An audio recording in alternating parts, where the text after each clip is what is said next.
मम वाक्यमिमां प्रसुप्तां सञ्जीवयति अखिलशक्तिधरस्वधाम्ना अन्यांश्च हस्तचरणश्रवणत्वगादीन् प्राणान् नमो भगवते पुरुषाय तुभ्यम्। या सत्संस्कृतिसम्प्रदाय जननी या सर्वविद्या प्रसूः या देशस्य जनस्य सर्ववचसाञ्च ऐक्यप्रदानोद्यता या वेदोपनिषत्पुराणचय सत्काव्यश्रिया राजते सा भाषाद्युसदां सदा विजयताम् आचन्द्रतारारुणम्। रत्नाकराधौतपदां हिमालयकिरीटिनीं ब्रह्मराजर्षिरत्नाढ्यां वन्दे भारतमातरम् वन्दे भारतमातरम्। स्वधाम्ना काण्डेन प्रतिहततमस्काण्डमनिशम् सुधासद्र्यग्दृभ्याम् अनितविनयिच्छात्रनिकरम् मुधा कुर्वत् श्रेष्ठप्रतिभटवचो हेतुरहितम् निधायान्तर्वन्दे हयवदनरूपं हृदि गुरोः। श्रुतिस्मृतिपुराणानाम् आलयं करुणालयं नमामि भगवत्पादशङ्करम् लोकशङ्करम्। नारायणसमारम्भां व्यासशङ्करमध्यमाम् अस्मदाचार्यपर्यन्तां वन्दे गुरुपरम्पराम्। गुरुर्ब्रह्मा गुरुर्विष्णुः गुरुर्देवो महेश्वरः गुरुः साक्षात् परं ब्रह्म तस्मै श्रीगुरवे नमः। कृते श्रीदक्षिणामूर्तिः त्रेतायां दत्तयोगिराट् द्वापरे व्यासभगवान् कलौ श्रीशङ्करस्मृतः। हरिः ओम्। पाराशर्यवचस्तरोजम् अमलं गीतार्थगन्धोत्कटं नानाख्यानककेसरं हरिकथा सम्बोधनाबोधितम्। लोके तज्जनषट्पदैः अहरः पेपीयमानं मुदा भूयात् भारतपङ्कजं कलिमलप्रध्वंसि न श्रेयसे। धर्मो विवर्धति युधिष्ठिरकीर्तनेन पापं प्रणश्यति वृकोदरकीर्तनेन शत्रुर्विनश्यति धनञ्जयकीर्तनेन माद्रीसुतौ कथयतां न भवन्ति रोगाः। यः परमात्मा अस्माकं सकलविधबुद्धिः प्रेरयति सर्वाणि इन्द्रियाणि प्रवर्तयति तस्य परमात्मनः भगवतः चिन्तनं कुर्वन्तः वयं सर्वेपि अत्यन्तं श्रद्धया महाभारतं शृणुमः। भारतं पञ्चमं वेदं वयं चिन्तयामः।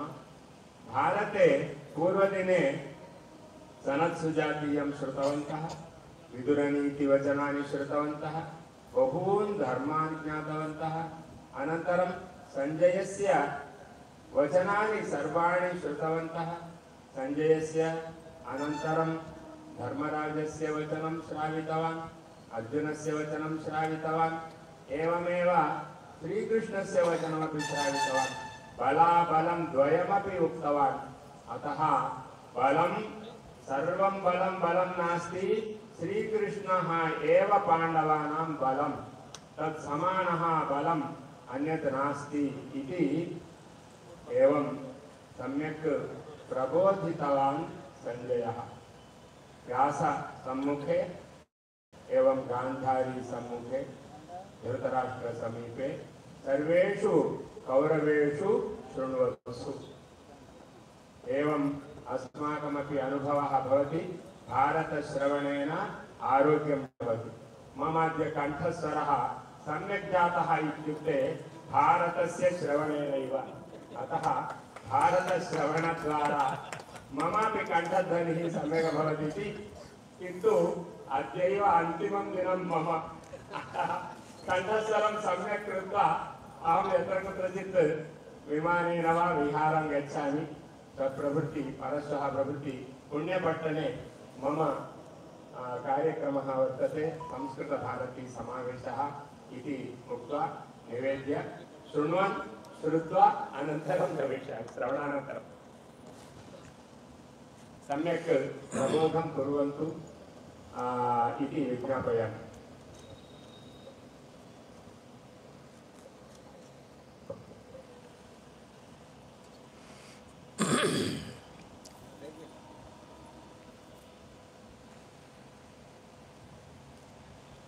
రంగంలో నిలబడడం అనేది చాలా బాధను కలిగించే అంశం. పగ ఉన్నప్పుడు మనశ్శాంతికి అవకాశం ఉండదు. పగయ కలిగనేని పామున్న ఇంటిలో ఉన్న ఎట్ల కాక. పాము ఇంట్లో ఎక్కడో దాక్కునుంది, తిరుగుతోంది, కనపడింది ఒకసారి.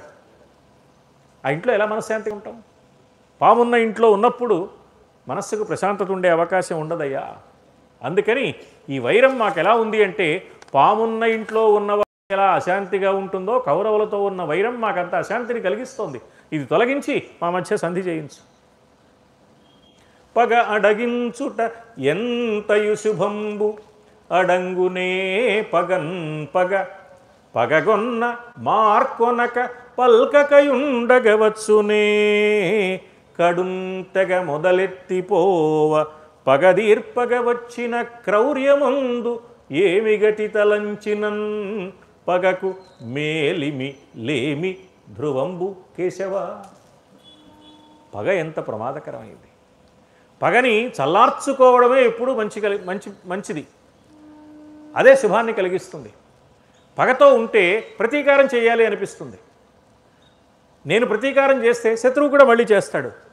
ఇలా ఒకరినొకరు కత్తులు దూసుకుంటూ ప్రతీకారం తీర్చుకోవడంతో కాలం గడిపితే క్రూరమైన పనులు చేయడం మిగులుతుంది. అందువల్ల ఎలా చూసినా పగ, ప్రతీకారాలు, వైరభావము, శత్రుత్వము అనేది ప్రమాదాన్ని కలిగించే అంశమే సుమా. ఇక్కడ వ్యాసమహర్షి ఓ పోలిక చెప్పారు.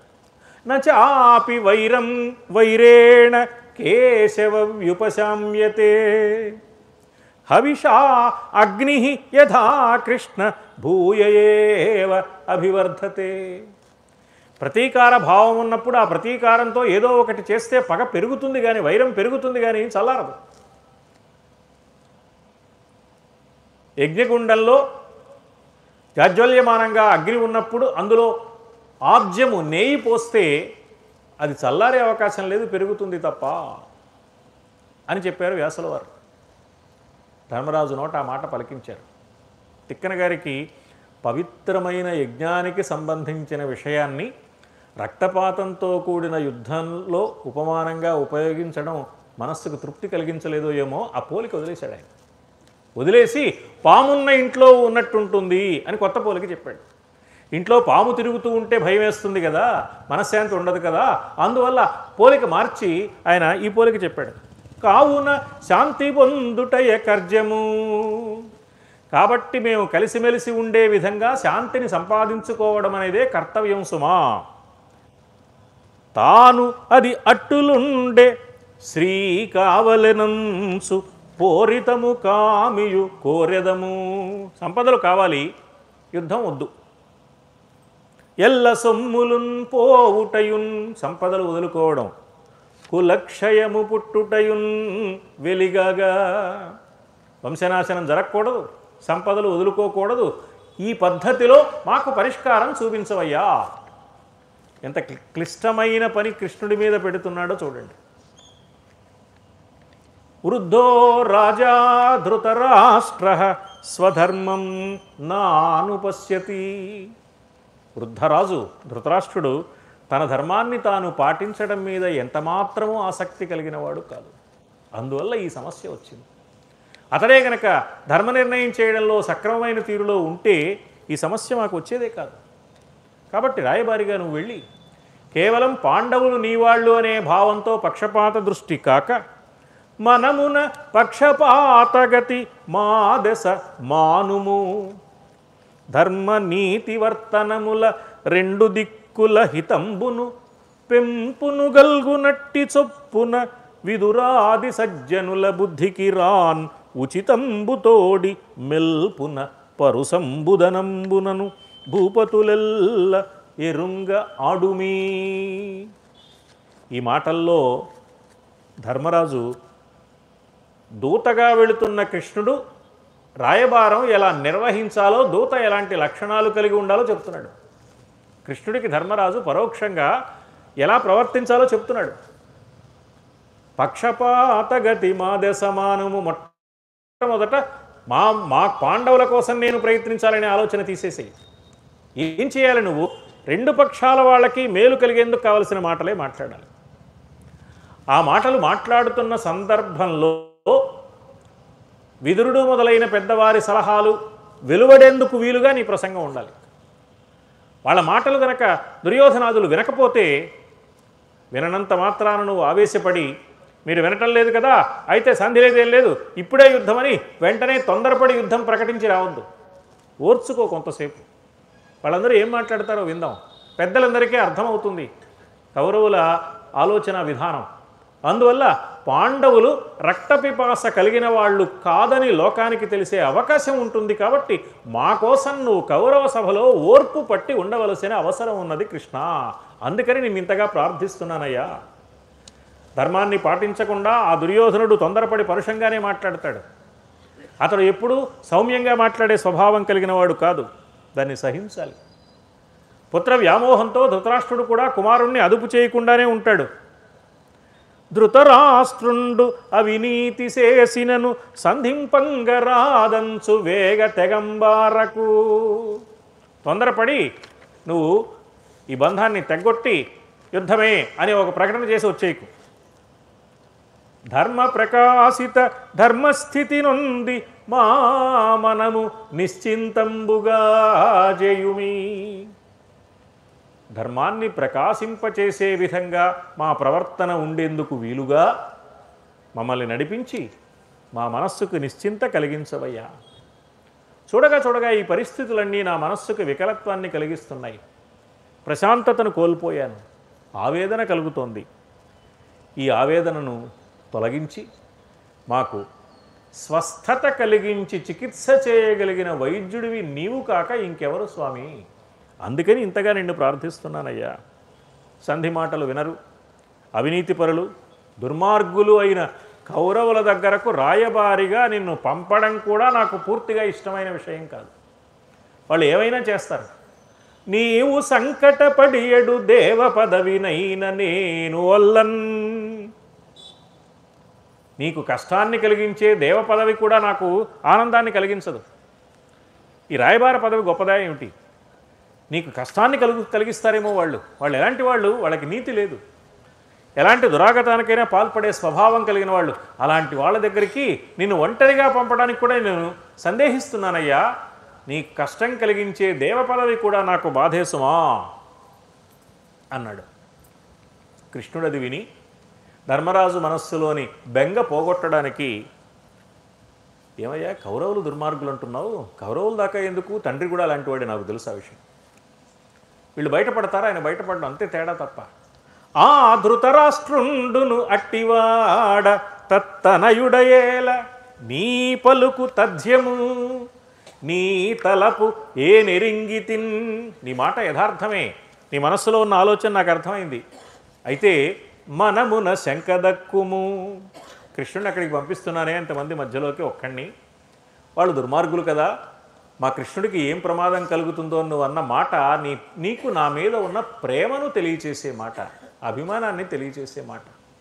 నువ్వు అలా ఆందోళన చెందుతున్నావు కాబట్టి నీ ఆందోళనకు ఒక మాట సమాధానంగా చెప్తున్నాను విను. ఏను నిక్కమల్గిన అచటంకలండె ఒకడు రణకేళికి మార్కొన ఒక్కడే నియున్. నేనేదో ప్రశాంతంగా కాలక్షేపం చేసినంతసేపు వాళ్ళు హడావిడి చేస్తారేమో, కానీ నిజంగా నాకు ఆగ్రహమే గనక కలిగితే, నాకు నిజమైన ఆగ్రహం కలిగితే అక్కడ ఒక్కడైనా మిగులుతాడా? యుద్ధంలో కాదు, యుద్ధం చేయడానికి మిగులుతాడంటే యుద్ధం చేయకుండానే వాళ్ళంతా ఎగిరిపోతారు. యుద్ధం చేసి వాళ్ళెవరూ మిగలరు కాదు, యుద్ధానికి మిగులుతారా అంటే యుద్ధం చేయక్కర్లేదు, యుద్ధానికి వచ్చేలోపే వాళ్ళంతా అయిపోతారు. అక్కడే యుద్ధం అయిపోతుంది, కురుక్షేత్రం దాకా వెళ్ళక్కర్లా. అందుకని నా గురించి నీవు ఆందోళన పడవద్దు. ధర్మరాజు అన్నాడు, ఏం చెప్పమంటావయ్యా, నీకు అన్నీ తెలుసు, మేము ఎలాంటి వాళ్ళమో తెలుసు, కౌరవులు ఎలాంటి వాళ్ళో తెలుసు, ఇప్పుడు మాకు రావాల్సిన ప్రయోజనం ఏమిటో తెలుసు, ఈ ప్రయోజనం సాధించడానికి రాయబారిగా వెళ్ళి ఆ కౌరవ సభలో ఏం మాట్లాడాలో ఆ మాటల తీరు నీకు బాగా తెలుసు, మాకు రావాల్సిన ప్రయోజనం నీకు తెలుసు. అందుకని ఇంక నీకు నేను చెప్పగలిగింది ఏముంది కనుక, అస్మాన్ వేత్త పరాన్ వేత్త వేత్త అర్ధాన్ వేత్త భాషితుం యస్య అస్మత్హితం కృష్ణ, మాకు ఏది హితమో అది జరిగేట్టు చెయ్యి.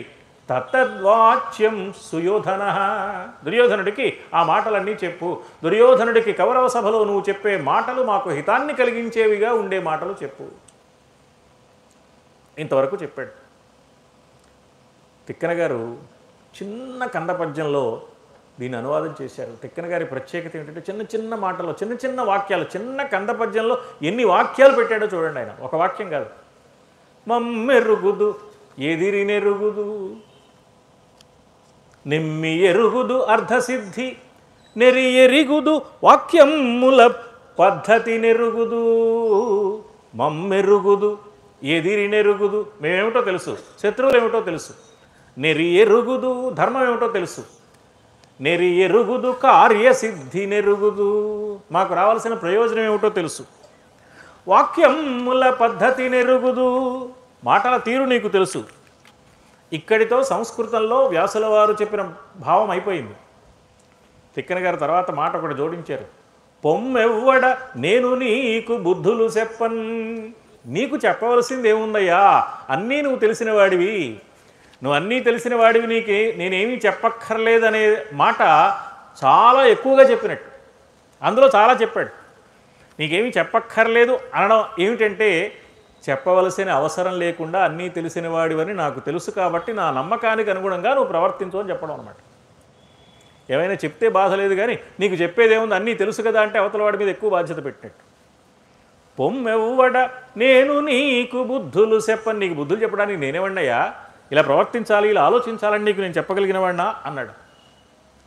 ధర్మరాజు మనస్సులోని ఆత్మీయతను, అతడి ఆంతర్యాన్ని, ధర్మం కోసం ఆరాటపడే విధానాన్ని, రాజ్యాన్ని పోగొట్టుకోవడానికి ఇష్టపడని తత్వాన్ని, అయినా కయ్యానికి కాలుదువ్వలేని మనస్తత్వాన్ని గుర్తించాడు కృష్ణుడు అన్నాడు, ఆ దుర్యోధనుడి దుర్మార్గం, మీ మంచితనం లోకానికి వెల్లడించడం కోసమైనా రాయబారం చెయ్యాలి కదా, రాజ్యం వచ్చినా రాకపోయినా. అందుకని నేను తప్పకుండా బయలుదేరుతాను. అయితే నేను రాయబారానికి వెళ్తున్నాను కదా, సందే జరుగుతుంది, మనకేం పర్వాలేదు అని మాత్రం అనుకోకు.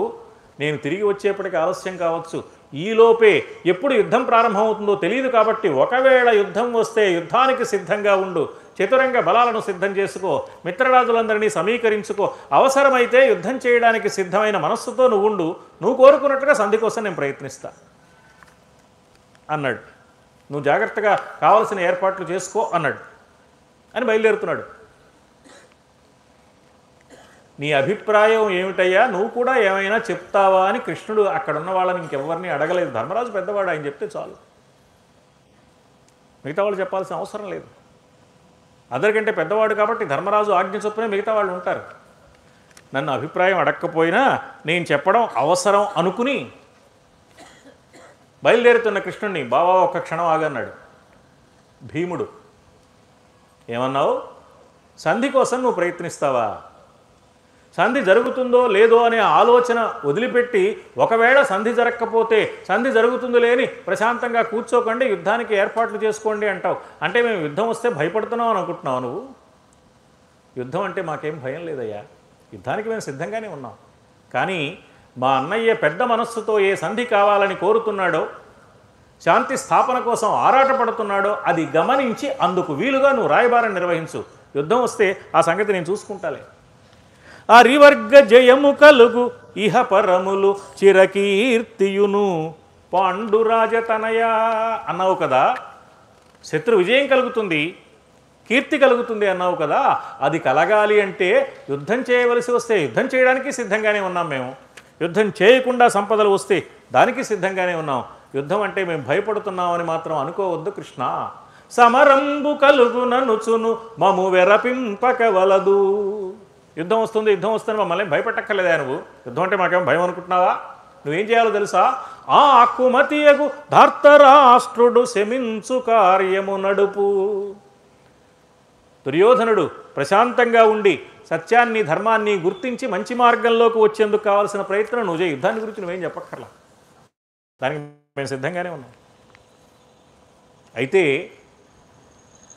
ఏ విధంగా శాంతి కలుగుతుందో, ఏ విధంగా ఈ సంధి జరుగుతుందో, యుద్ధం లేకుండా ఉంటుందో అందుకు కావలసిన ప్రయత్నం అంతా పరిపూర్ణంగా చేయవలసిన బాధ్యత నీ మీద ఉన్నది సుమా. ఎలాగో మన వాళ్ళకి అవసరమైతే యుద్ధం వస్తే మీరు సిద్ధంగా ఉండడం చెప్పాం కదా. ఈ సంధి రాయబారం ఏదో కొంత ప్రయత్నం చేస్తాం, మరీ చికాగ్గా అనిపిస్తే వాళ్ళు ఊరికి అడ్డదిడ్డంగా మాట్లాడితే ఈ ప్రయత్నం అంతా ఎక్కడ చేస్తానని మధ్యలో వదిలేసి అయితే మీ కర్మ అంతే యుద్ధమే జరుగుతుందని చెప్పేసి తొందరపడి రాకు. ఎందుకంటే మా అన్నయ్య శాంతి కాముకుడు, మా అన్నయ్యని మేము అనుసరిస్తాం కాబట్టి. ఆర్తజనులందరూ దుఃఖాన్ని వెల్లడిస్తూ ఉంటే, రక్తపాతం జరుగుతుంటే భరించగలిగిన స్థితి మా అన్నయ్య మనస్సుకు లేదయ్యా.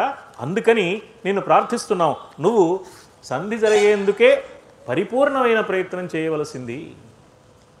దుర్యోధనుడు చేసిన అపకారాలు మాకు ఒకటి కాదు, రెండు కాదు, ఎన్నో ఎన్నో ఎన్నో ఉన్నాయి. అన్ని దారుణాలు దుర్యోధనుడు చేసిన కౌరవుల మీద మాకు ఆగ్రహం లేదా అంటే, రాజ్యభాగాన్ని ఇప్పటికైనా వాళ్ళు మనస్తత్వాన్ని మార్చుకుని ఇస్తే మాకు వ్యక్తిగతమైన వైరం లేదు. మేము ప్రశాంతంగా అర్ధరాజ్యంతో సంతృప్తి పడడానికి సిద్ధంగానే ఉన్నాం. పోనీ మా అన్నయ్య ఇంకో అడుగు ముందుకు వేసి 5 ఏళ్ళు ఇచ్చినా చాలంటున్నాడు. కాబట్టి మా అంతరంగంలోని శాంతి కాముకత్వాన్ని అర్థం చేసుకుని రాయబారం నడుపు అన్నాడు భీముడు. కృష్ణుడు వెళ్తున్నవాడు ఒక్క నిమిషం ఆగి వెనక్కి వచ్చి భీముడి భుజం మీద చెయ్యి వేసి, బావా నువ్వేనా మాట్లాడుతున్నది? నాకేమనిపిస్తోందో తెలుసా? గిరిరేవ లఘుత్వంచ సీతత్వమివ పావకే. పెద్ద పర్వతం చిన్న గులకరాయిగా మారిపోయినట్లుగా, భయంకరమైన అగ్నిజ్వాల చల్లారిపోయినట్లుగా, చల్లగా అయిపోయినట్లుగా అనిపిస్తోందయ్యా. ఎన్నడున్ విననివి భీముపాలకడు వింతలు వింటిమి. భీముడు ఇలా మాట్లాడతాడా? ఆశ్చర్యంగా ఉంది. శాంతి శాంతి అంటున్నావేమిటి భీమా? భూరి భూధరము లాఘవమందుట అగ్గి చల్లనగుట, ఇప్పుడు ఇతడు మార్దవము పొందుట ఇంకిట చెప్పనేటికిన్. నువ్వు మృదువుగా ఆలోచించడం, శాంతి కావాలనడం ఎలా ఉంది అంటే, పెద్ద పర్వతం చిన్న గులకరాయిగా మారిపోయినట్లుగా, అగ్ని చల్లగా అయిపోయినట్లుగా ఉందయ్యా. భీముడేనా ఇలా మాట్లాడేది? మా భీముడు బావ ఇలా మాట్లాడతాడని ఎప్పుడు అనుకోలేదయ్యా నేను. ఎందుకంటే నీ మనస్తత్వం ఎలాంటిదని నేను అనుకుంటున్నానంటే, యుద్ధము మీది వేట్కయు, ఎప్పుడెప్పుడు యుద్ధం చేద్దామనే ఉత్సాహం ఉంటుంది నీకు. మహోగ్ర విరోధుల నల్కజేయు దర్పోద్ధతియున్, భయంకరమైన వీరులను అణచివేసేందుకు కావలసిన తీవ్రత నీలో ఉంటుంది. సుయోధనుని ఉన్నతి సైపని ఏపు, దుర్యోధనుడు ఇష్టం వచ్చినట్టు మాట్లాడుతుంటే వాడి నోరు మోయించాలనే అభిప్రాయం నీకుంటుంది. రాజ్య సంసిద్ధి నిజాగ్రజన్మునకు చేయు తలంపును, పెద్దన్న గారికి రాజ్యాన్ని కట్టబెట్టడానికి కావలసిన ప్రయత్నం చేసే స్వభావం నీకుంది. ఇలాంటి లక్షణాలన్నీ కలిగిన నువ్వు అసంబద్ధములైన వాక్యములు పల్కుట, ఈ పైన ఉన్న అన్నింటికీ విరుద్ధంగా మాట్లాడుతున్నావు. అసంబద్ధములైన మాటలు అంటే పైన ఉన్నవన్నీ నీ స్వభావానికి సరిపోయేవి, ఆ స్వభావానికి విరుద్ధంగా ఉన్నాయి నీ మాటలు. ఇప్పుడు నెరవేరవలసిన ప్రయోజనానికి కూడా విరుద్ధంగా ఉన్నాయి. అసలు నీ వ్యక్తిత్వానికి ఇప్పుడు నువ్వు మాట్లాడే మాటలకి ఏమీ సంబంధం కనపడటం లేదు. నాకేమనిపిస్తోంది అంటే, వెరపెట్టిదియో ఎన్నడు ఎరుగనట్టి నీకు ఎవ్వరకో ఈ పిరికితనము అలవడగరపినవారు. నాకు చూడగా ఏమనిపిస్తుందంటే అసలు భయం అంటే ఏమిటో తెలియని మా భీముడు బావకి ఎవరో ఈ మధ్య కాస్త పిరికి మందు నూరిపోసారనిపిస్తోందయ్యా. నువ్వు శాంతి అంటావేమిటి బావా అన్నాడు. అని తిక్కనగారి నవ్వులు అని 32 రకాల నవ్వుల్ని వర్ణించారు తిక్కనగారని సాహితీవేత్తలు చెబుతున్నారు. ఆంధ్ర శేషగిరిరావు గారు తిక్కనగారి నవ్వులను ప్రత్యేకమైన పుస్తకమే రాశారు. ఆ 32 రకాల నవ్వులు ఏమిటి, ఎప్పుడు నవ్వారు, ఎవరు నవ్వారో, ఆ నవ్వుకు అర్థం ఏమిటి అని. అందులో కలకల నవ్వు, పిన్న నవ్వు, బిట్టు నవ్వు, తమాషాయిన నవ్వులు ఉంటాయి. ఒక్కొక్క నవ్వు వెనకాల కొన్ని నవ్వుల వెనకాల పువ్వులు ఉంటాయి, కొన్ని నవ్వుల వెనకాల ఆటం బాంబులు ఉంటాయి. కొన్ని నవ్వుల వెనకాల ఆత్మీయత ఉంటుంది, కొన్ని నవ్వుల వెనకాల వేళాకోళం ఉంటుంది. కొన్ని నవ్వుల వెనకాల వెక్కిరించడం ఉంటుంది, కొన్ని నవ్వుల వెనకాల వినయం ఉంటుంది. కొన్ని నవ్వుల వెనకాల అహంకారం ఉంటుంది, కొన్ని నవ్వుల వెనకాల సమర్పణ భావం ఉంటుంది. ఇలా మానవుడి మనస్తత్వంలోని ఎన్ని రకాల భావాలు ఉన్నాయో అన్ని రకాల భావాలను మానవుడు నవ్వుతూ మాట్లాడేటప్పుడు ఆ నవ్వులో తెలుస్తుంది. ఇది మానవ నైజం. ఈ మానవ నైజాన్ని దృష్టిలో పెట్టుకుని తిక్కన గారు ఇన్ని రకాల నవ్వుల్ని వర్ణించారని చమత్కారంగా సాహిత్యవేత్తలు చెబుతారు. ఇక్కడ శౌరి కృష్ణుడు కలకల నవ్వెన్, గలగల నవ్వాడు. భీముడైనా ఇలా మాట్లాడేది భలేవాడివయ్యా అన్నాడు. అప్పుడు భీముడికి కొంచెం చురుక్కు అనిపించింది. ఏమిటి బావా యుద్ధాన్ని గురించి చెప్తున్నావు? యుద్ధం అంటే కబుర్లకు సంబంధించిన వ్యవహారం కాదయ్యా. అందుకని మాటల్లో యుద్ధాన్ని గురించి మాట్లాడడం అనవసరం. బంటుతనంబు మాటలకు పారకు. పరాక్రమాన్ని ప్రదర్శించవలసింది యుద్ధరంగంలో తప్ప ఇక్కడ కూర్చున్నప్పుడు పరాక్రమాన్ని గురించి మాట్లాడితే ఉపయోగం లేదు. ఇక్కడ శాంతిని గురించే మాట్లాడాలి. యుద్ధం అంటూ ఏమైనా వస్తే అప్పుడు పరాక్రమాన్ని చూపించాలి. అందుకని మాట్లాడుకునేటప్పుడు శాంతిని గురించే మాట్లాడాలి. అందుకని నేను శాంతిని గురించి మాట్లాడాను, కానీ అది పిరికితనంతో కానే కాదు సుమా. మా అన్నయ్య ఎంతమాత్రమూ యుద్ధాన్ని అంగీకరించని స్వభావం కలిగిన వాడు కాబట్టి, కౌరవులు ఎన్ని దురాగతాలు చేసినా సంధిని కోరుతున్నాడు కాబట్టి దాన్ని సమర్థిస్తూ నేను మాట్లాడాను, కానీ పిరికితనంతో మాత్రం మాట్లాడలేదు సుమా. అది గుర్తించి నువ్వు ప్రవర్తించు. అంతేగాని పిరికితనంతో భీముడు ఉన్నాడని నా మీద నిందారోపణ చేయడం నీకు తగినది కానే కాదు. అది అర్థం చేసుకో. రెండో విషయం ఏమిటో తెలుసా? ఒకవేళ సంధి జరగకపోతే, యుద్ధమే గనక సంభవిస్తే ఆ దుర్యోధనుడిని నేను ఏం చేస్తానో, ఎలా సంహరిస్తానో, యుద్ధరంగంలో నా పరాక్రమ వైభవాన్ని ఎలా ప్రదర్శిస్తానో నువ్వు చూద్దు. కానీ అప్పుడు నేనేం చేస్తానో తెలుసా? ఇప్పుడు నువ్వు అన్న మాట గుర్తుపెట్టుకుని నా దారిని నేను యుద్ధం చేస్తూ ఊరుకోకుండా నిన్ను ఎక్కడున్నా సరే పిలిచి, చూడవయ్యా నేను యుద్ధం ఎలా చేస్తున్నానో, అప్పుడు ఏమన్నావు, ఇప్పుడు ఏమంటావు సమాధానం చెప్పు అని కూడా నిన్ను నిలదీయకపోతే చూడు అన్నాడు. భీముడికి కాస్త పట్టుదల వచ్చింది. మామూలుగానే కాస్త ఆవేశపరుడైన భీమసేనుడు ప్రశాంతంగా ఉన్నాడు. పాపం ప్రశాంతంగా ఉన్న భీమసేనుణ్ణి పడేట్టు చేశాడు. భీముడు ఆవేశపడ్డాడు. నా కొలది విచారింపక నీకిట్ల అనగదగునే. నా పరాక్రమం సంగతి తెలియకుండా ఇలా చులకనగా మాట్లాడతావా? నేను ఎలాంటి వాడినో తెలుసా? మిన్ను నేలయు ఇమ్మయిగాక తిరుగంగబడిన పోక ముంజేతులొడ్డి పోవగద్రోతున్. ఇప్పుడున్న భూమి ఆకాశాలు పొరపాటుగా తలకిందులైతే, గందరగోళం అయిపోతే, నా 2 చేతులతో భూమి ఆకాశాలతో కూడిన ఈ సమస్త ప్రపంచము పతనమైపోకుండా ఆపగలిగిన భుజబలం కలిగిన వాడు ఈ భీమసేనుడని మరిచిపోకు బావా అన్నాడు. కృష్ణుడు భీముడు బాగా ఆవేశపడి మాట్లాడేదాకా ఊరుకుని, బాగా ఆవేశం ఏదో పరిహాసానికంటే ఎందుకు బావా ఇంత కోపం అన్నాడు. నవ్వుటాలకని నన్ పవనాత్మజ ఇంత ఏటికి. ఇన్ని మాటలు ఎందుకయ్యా, ఏదో సరదాగా నేనంటే బావ కదా అని పరిహాసం చేశాను. ధర్మరాజుతో పరిహాసం చేయలే, భీముడితో చేశాడు. భీముడు బావతో అలా ఆడుకోవడం కృష్ణుడికి చాలా ఇష్టం. అందుకని కేవల యోధవే పరుల కిల్బిషముల్ తలపోయక ఇమ్మెయిన్ చావడమైన చూచి ఇది చందముగాదని అంటిగాక. నీ పరాక్రమం నాకు తెలీదా? అవతల వాళ్ళు ఎన్నో దుర్మార్గాలు చేశారని తెలిసి కూడా నువ్వు ఇలా ప్రశాంతంగా మాట్లాడడం అనేది నాకు వింతగా అనిపించి, ఇదేమిటి బావా ఇలా మాట్లాడుతున్నావు అన్నాను. కానీ నువ్వేమిటో తెలియక కాదయ్యా, నీ సంగతి తెలుసు, నీ పరాక్రమం తెలుసు, నీ దీక్ష తెలుసు, నీ పట్టుదల తెలుసు. కానీ ఇదివరకే అర్జునుడు నన్ను నువ్వు మాకు సారథిగా ఉండాలి, కురుక్షేత్ర సంగ్రామమే సంభవిస్తే అని కోరాడు. కాబట్టి ప్రధానంగా ఈ యుద్ధాన్ని నిర్వహించే బాధ్యత అర్జునుడి మీద ఉంది. అర్జునుడి బాధ్యతలో సగం నా మీద ఉంది, నేను సారథి కాబట్టి. మరి మేమిద్దరం ప్రధానంగా యుద్ధాన్ని నిర్వహించేటప్పుడు మాకేమనిపిస్తుంది, ఓ పెద్ద కార్యక్రమ బాధ్యతను స్వీకరించిన వాడికి సమర్థుడైన వాడు, తమలో ఉన్నవాడు ఆ కార్యక్రమంలో సహకరించాలని కోరుకోవడం న్యాయం కదా. నువ్వు ఇలా ప్రశాంతంగా ఉంటే సహకరిస్తావో లేదో అని మాకు అనుమానం కలిగి అందుకోసం అడిగానయ్యా. యుద్ధార్థులమైన మాకు నిన్ను ఆశపడందగదే. నువ్వు కూడా ఉత్సాహంగా యుద్ధం చేయాలి మాతో పాటని మేము కోరుకోవడంలో తప్పే ఉంది బావా, అందుకోసం నేను నిన్ను ఇలా అన్నాను. అప్పుడు కూడా భీముడు శాంతించలా. ఏమిటయ్యా అర్జునుడు, నువ్వు యుద్ధం చేస్తారా? నేనేమో యుద్ధం చేయకుండా యువతల నుంచి ఓ గోడ మీద నిలబడి ఆ గోడెక్కి చూస్తూ పిట్టగోడ మించి, అబ్బా మన వాళ్ళు భలే యుద్ధం చేస్తున్నారే, చాలా గొప్పగా చేస్తున్నారే కృష్ణార్జునులు అని మిమ్మల్ని మెచ్చుకుంటూ దూరంగా ఉండి, దగ్గరికి వెళ్తే ఎక్కడైనా ఏదైనా బాణం తగులుతుందేమో అనే భయంతో దూరంగా ఉండి చూసేవాడినే నేను. మీరేమో ప్రత్యక్షంగా యుద్ధరంగంలో ఉండి యుద్ధం చేసేవాళ్ళ. ఏమిటా ఇలా మాట్లాడుతున్నావు కృష్ణ?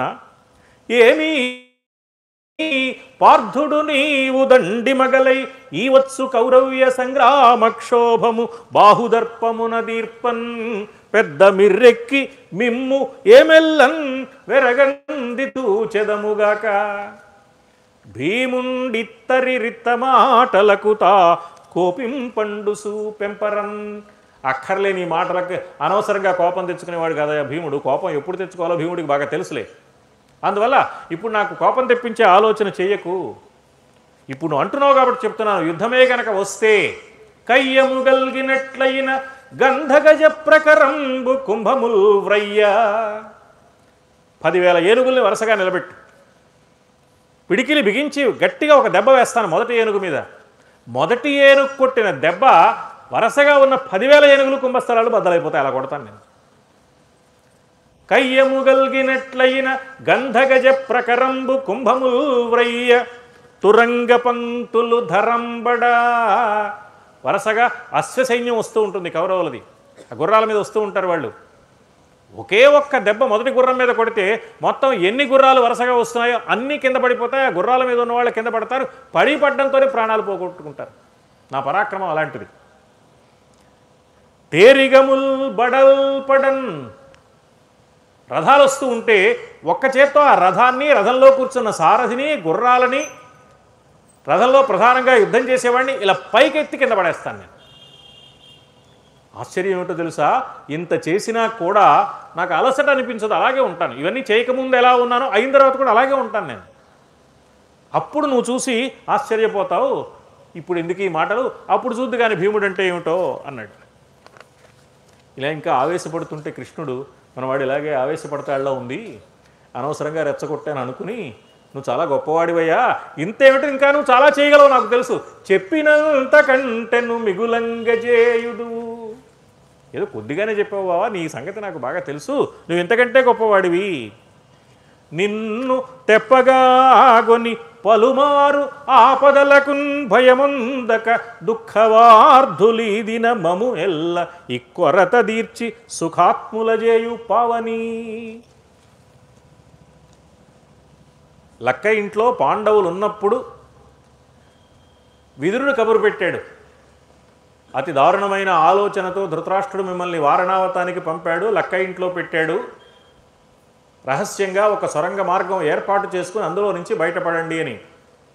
ఆ సొరంగ మార్గాన్ని ఏర్పాటు చేసి నలుగురు సోదరులని, తల్లిని, నిద్రపోతున్న వాళ్ళని వాళ్ళకి తెలియదు, వాళ్ళు హాయిగా నిద్రపోతున్నారు, వాళ్ళందరినీ ఆ సొరంగ మార్గంలో నుంచి తీసుకొచ్చి అరణ్యంలో చెట్టు కింద పడుకోబెట్టాడు.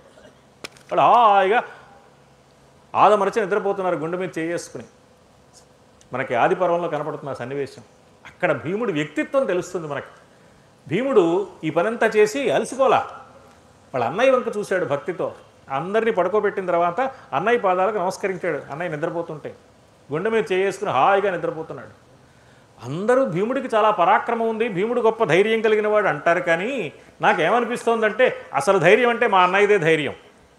ఎంత నిశ్చింతగా హాయిగా నిద్రపోతున్నాడు. నేనేమో మేలుకు నుండి ఏం ప్రమాదం జరుగుతుందో అని కంగారు పడిపోతున్నాను, కలవరపడిపోతున్నాను. కానీ మా అన్నయ్య ఎంత ప్రశాంతంగా ఆదమరిచి నిద్రపోతున్నాడే, గుండె మీద చేయి వేసుకుని ధర్మాన్ని నమ్మి, దైవాన్ని నమ్మి, నాకు ఏ ప్రమాదము జరగదన్న నిశ్చింత కలిగిన మనస్సుతో ఇంత ప్రశాంతంగా నిద్రపోతున్న మా అన్నయ్యది ధైర్యం. కానీ అనుక్షణం ఏ పక్క నుంచి ఎవడొస్తాడో వాడి సంగతి ఏమిటో తేలుస్తా అనుకునే నాది పెద్ద ధైర్యమా ఏమిటి అనుకున్నాడు. అనుకున్నట్లుగానే కొంతసేపటికి హిడింబాసురుడితో యుద్ధం చేయవలసి వచ్చింది. ఆ హిడింబాసురుడితో యుద్ధం చేయడానికి హిడింబ సోదరిని ముందు పంపించాడు. ఆ హిడింబ వచ్చింది. తీరా వీళ్ళ సంగతి ఏమిటో తేల్చుకుందామని వచ్చి కోపంతో అన్న పంపిస్తే ఇక్కడికి వచ్చాక భీముడి సౌందర్యాన్ని చూసి ఆమె ప్రేమలో పడింది. నన్ను పెళ్లి చేసుకోవయ్యా అని మొదలుపెట్టింది. ఈ సంభాషణ సాగుతుంటే ఏమిటి వెళ్ళినావిడ ఎంతకీ అక్కడ మాట్లాడుతుంది ఏమిటి రావట్లేదని వాడొచ్చాడు. యుద్ధం మొదలైంది. భీముడు బాగా ఆలోచించి తల్లి ఉంది, అన్న ఉన్నాడు, ముగ్గురు తమ్ముళ్ళు ఉన్నారు, వీళ్ళెవరికి నిద్రాభంగం కలగకూడదు, కానీ ఈ హిడింబాసురుడిని దూరంగా తీసుకెళ్ళాలి. అందుకని ఎక్కువ శబ్దం రాకుండా గట్టిగా తగలడానికి వీలైన మెత్తని దెబ్బలు కొట్టాట. ఎలా కొట్టాడు అంటే ఇక్కడే నిలబడి యుద్ధం చేయటం కాదు, యుద్ధం చేస్తూనే దూరంగా తీసుకెళ్ళాడు వాడు. హిడింబాసురుడిని చంపిన విధానం వేరు, బకాసురుడిని చంపిన విధానం వేరు, కీచకుడిని చంపిన విధానం వేరు అని అనుకున్నాం కదా. హిడింబాసురుడిని చంపిన విధానం అది. ఆ విధానంలో దూరంగా తీసుకెళ్ళి సంహరించాడు. తర్వాత ఈ విషయం తెలిసి కృష్ణుడికి భీముడు రక్షకుడుగా ఉన్నప్పుడు నాతో కూడా పెద్దగా పని లేదని చమత్కారంగా అన్నాడు. భీముడు నవ్వి, బావా ఇదంతా నేను చేశానంటే ఎప్పుడైనా తెలివి తక్కువతనంతో పొరపాటుగా ఇదంతా నా ప్రజ్ఞాపాఠవాలు నా పరాక్రమను నేను అనుకునుంటే నన్ను క్షమించు, నీవిచ్చిన స్ఫురణ నీవిచ్చిన ప్రేరణ తప్ప స్ఫురణ దైవం కాదా, పరాక్రమం దైవం కాదా, ధర్మం దైవం కాదా, మాకు నువ్వు తప్ప దైవం ఎవరున్నారు బావా అన్నాడు. అంటే భీమసేనుల్లో కృష్ణ పరమాత్మ దివ్యత్వాన్ని గుర్తించిన స్థితి లేకపోలేదు. ధర్మరాజు గుర్తించినంతగా అర్జునుడు గుర్తించినంతగా గుర్తించకపోవచ్చేమో, కానీ భీముడు కూడా పాండవులందరూ కృష్ణుడిని దైవంగానే భావించారు. అందుకని కొన్ని సందర్భాల్లో భీమసేనుడు కూడా మాటలు మాట్లాడాడు. ఇప్పుడు చమత్కారంగా అవన్నీ గుర్తు చేసి ఎన్నిసార్లు పాండవులకు ఎన్ని కష్టాలు వస్తే నువ్వు కదటయ్యా ఈ కష్టాలనే సముద్రం నుంచి పాండవులు ఈదేలాగా చేసిన వాడి నువ్వు కదా, నువ్వు తెప్పలాంటి వాడివి ఈ సమర సముద్రాన్ని కష్ట సముద్రాన్ని ఈదడానికి. అలాంటి నువ్వు దూరంగా ఉంటే భవిష్యత్తులో కష్టం కలుగుతుంది ఎక్కువగా పాండవులకి మాకు అనే అభిప్రాయంతో నిన్ను కాస్త కదిలించాను, కానీ నీ సంగతి తెలియక కాదు బావా. ఎందుకు ఈ పని చేశాడు కృష్ణ పరమాత్మని ఆలోచిస్తే, భీముడు అన్నవాడు ప్రశాంతంగా ఉండకూడదు, ఆవేశపడేవాడు, ధర్మం కోసం పోరాడే స్వభావం కలిగినవాడు. ఎవరెలా పోతే మనకేం లేని కూర్చుంటే కుదరదు. ధర్మరాజు అలా ఉంటే ఉండొచ్చు, భీముడు కూడా అలాగే ఉంటే. అందుకని భీముడు తప్పకుండా యుద్ధోత్సాహంతోనే ఉండాలి, అనివార్యంగా యుద్ధం వచ్చి తీరుతుంది. కృష్ణుడికి ఆ విషయం తెలుసు. యుద్ధం వస్తుంది కాబట్టి భీముడు ఎన్నడూ యుద్ధ సంబంధమైన ఆలోచన నుంచి జారిపోకుండా జరిగిపోకుండా నిలకడగా భీముడు అలా ఉండాలి. అలా ఉండడం కోసం భీముడిని రెచ్చగొట్టాడు. అంతేకాదు, భీముడిని ఇంతగా రెచ్చగొట్టడంలో ఉద్దేశం ఏమిటంటే ఇంతకు ముందు వరకు శాంతి వచనాలు వల్లించిన ధర్మరాజుకు కూడా ఇది సూచన. యుద్ధమే వస్తుందయ్యా, మీ భీమసేనుడు ఎలా యుద్ధోత్సాహంతో ఉన్నాడో నువ్వు కూడా అలాగే ఉండాలి, అందరు సోదరులు ఇలా ఉండవలసిన అవసరం ఉంది సుమా. అంటే సంధికి బయలుదేరుతున్న కృష్ణ పరమాత్మ అంతరంగంలోని ఆలోచన ఏమిటి అంటే ఈ సంధి జరగదు, నేను వెళ్ళేది కేవలం పాండవుల మంచితనం లోకానికి తెలియజేయడం కోసం మాత్రమే, కాబట్టి మీరందరూ యుద్ధానికి కావలసిన ఏర్పాట్లు చేసుకోండి అని చెప్పడం కోసం. భీముణ్ణి పురికొల్పడం ఒక్కటే లక్ష్యం కాదు, ధర్మరాజు మనస్సులో కూడా యుద్ధోత్సాహాన్ని రగిలించడమే కృష్ణుడి లక్ష్యంగా కనపడుతుంది ఈ సన్నివేశంలో. భీముడిని అలా ఉత్సాహపరిచి భీముడి వైభవాన్ని ప్రస్తుతించి పాండవులందరి వంక తిరిగి సరే నేను వెళ్ళొస్తాను, సంధి కోసం ప్రయత్నిస్తాను, సంధి జరిగితే అందరికీ సంతోషమే నాకు ఇష్టమే, కానీ ఒకవేళ సంధి జరగకపోతే యుద్ధానికి మీరందరూ సిద్ధంగా ఉండండి అని అందరికీ కలిపి చెప్పి ప్రత్యేకించి మళ్ళీ భీముడి దగ్గరకు వచ్చి బావా నీకో మాట చెప్తున్నాను, ఒకవేళ యుద్ధం వస్తే ప్రధానమైన బాధ్యత నీదేనయ్యా, మేమందరం నీ మీదే ఆధారపడున్నాం. మేమందరం అంటే కృష్ణుడు కూడా భీముడి మీదే ఆధారపడి ఉన్నట్టు, మేమంతా నీ మీదే ఆధారపడి ఉన్నాం అన్నాడు. ఇది భీముడిని ఉత్సాహపరిచేందుకు చెప్పిన చమత్కారమైన మాట అని చెప్పి బయలుదేరడానికి ఒక అడుగు వేశాడు.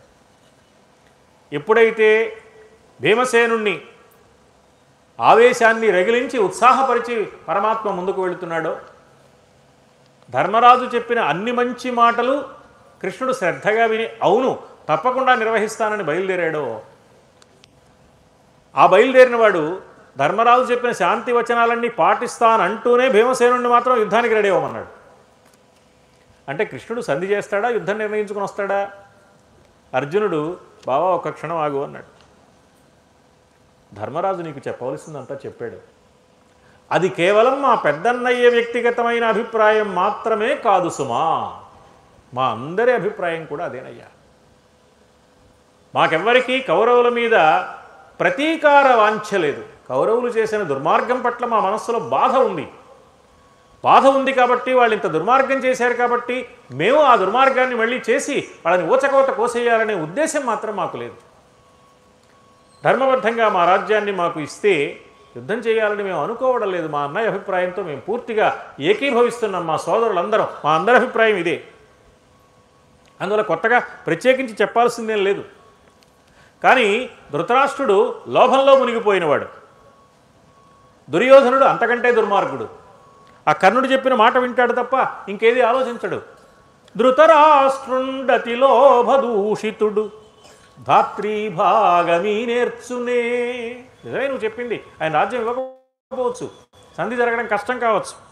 సుతుడున్ కష్టుడు సంధి ఏలయగునంచున్ మున్ను కైపెక్కినట్టి తలంపు అచ్యుత నీకు గల్గినది. ఇదివరకు కూడా ఈ మాట అన్నావు నువ్వు, ఈ సంధి జరిగేది కాదు అని సంజయుడితో చెప్పావు.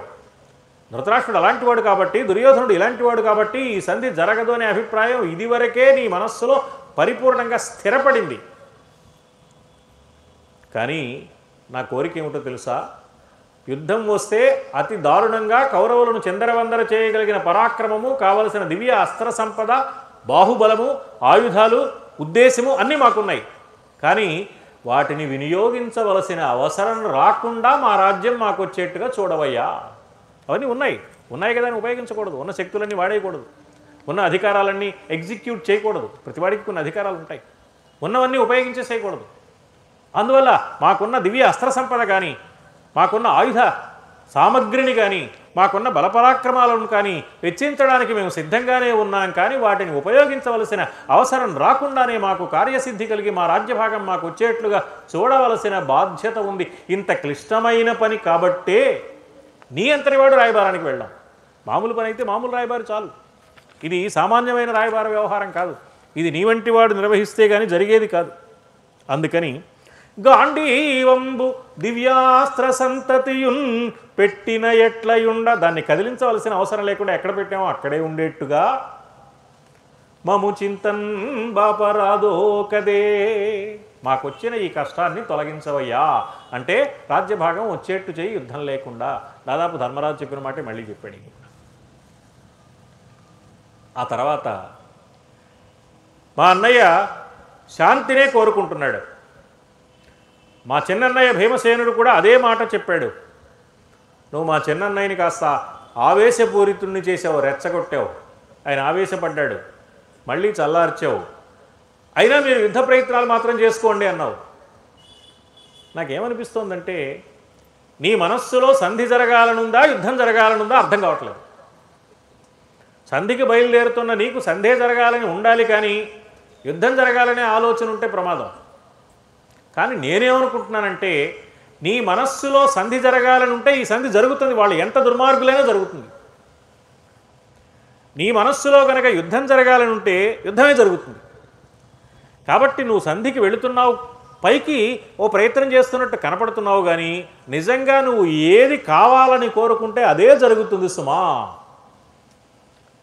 ఈ సంధి జరగాలని నువ్వు అనుకుంటే సంధి జరుగుతుంది, యుద్ధం రావాలి అని నువ్వు అనుకుంటే యుద్ధమే జరుగుతుంది. ఎందుకంటే నువ్వు అనుకున్న పని ఎప్పుడూ ఎట్టి పరిస్థితుల్లో ఏ విధమైన విఘ్నము ఆటంకము లేకుండా జరిగి తీరుతుంది.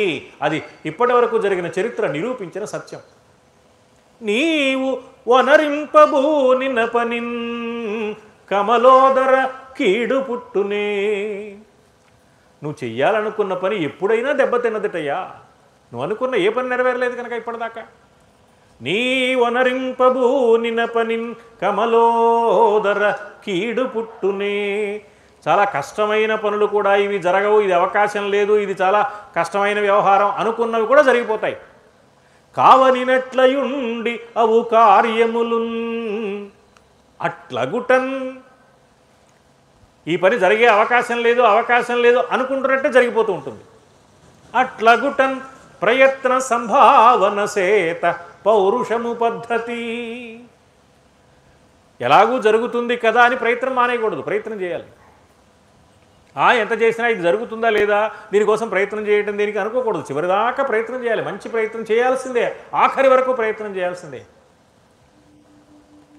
మానవుడు ప్రయత్నం చేయడంలో ఎప్పుడు విఫలత్వాన్ని పొందకూడదు. ప్రయత్నం విఫలం కావచ్చు కానీ ప్రయత్నించడం విఫలం కాకూడదు.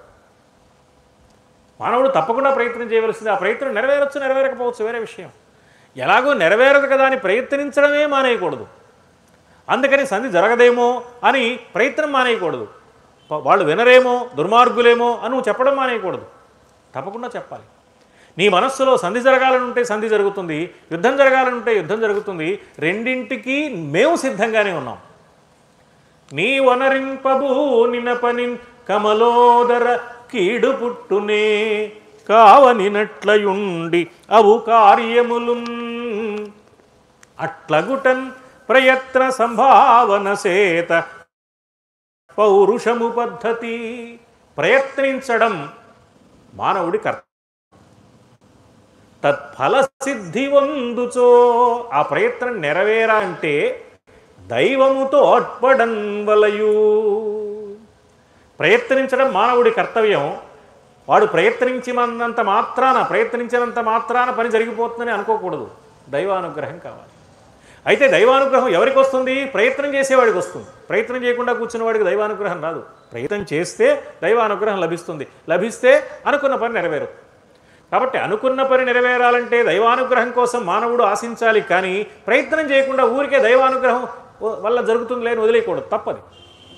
అందుకని మానవుడు ప్రయత్నము చేయాలి, దైవము అనుగ్రహించాలి. మానవ ప్రయత్నము కావాలి, దైవ అనుగ్రహము కావాలి. మానవ ప్రయత్నం ఎవరు చేయాలయ్యా? ఈ రాయబారంలో మానవ ప్రయత్నం ఏమిటి? రాయబారాన్ని సక్రమంగా నిర్వహించడం. అది ఎవరు చేయాలి? రాయబారానికి వెళ్ళేవాడు చేయాలి. అదెవరు? నువ్వే. మానవ ప్రయత్నం చేయవలసిన వాడివి నువ్వే. మాకు అనుగ్రహించవలసిన దైవం ఎవరు? అది నువ్వే. మానవ ప్రయత్నము అవసరమే, దైవ అనుగ్రహము అవసరమే. మానవ ప్రయత్నము నీ దగ్గరే ఉంది, దైవ అనుగ్రహము నీ దగ్గరే ఉంది. నీకు మేము ఏం చెప్పాలి కనుక? ఇప్పుడు నువ్వు మానవ ప్రయత్నం చేయాలి, దైవంగా అనుగ్రహించాలి. అప్పుడు మాకు ఏది క్షేమమో అది నిర్ణయం అవుతుంది. మాకు ఏది క్షేమమో నీకు తెలుసు కాబట్టి సంధి నిర్ణయిస్తావా, ప్రశాంతంగా ఉంటాం. యుద్ధానికి సిద్ధంగా అంటావా, యుద్ధం చేస్తాం. నువ్వు ఏం చెప్తే అది చేస్తాం. దైవాన్ని నమ్మినవాడు దైవంతో అనవలసిన మాట, మాకు కష్టమిస్తావో, సుఖమిస్తావో, సంపదలు ఇస్తావో, దారిద్ర్యం ఇస్తావో, ప్రశాంతత ఇస్తావో, ఆందోళన ఇస్తావో, నీ ఇష్టం వచ్చింది ఇవ్వు. ఇది కావాలని మేము అడగటం లేదు. మాకేమి ఇవ్వాలో మాకంటే నీకే బాగా తెలుసు.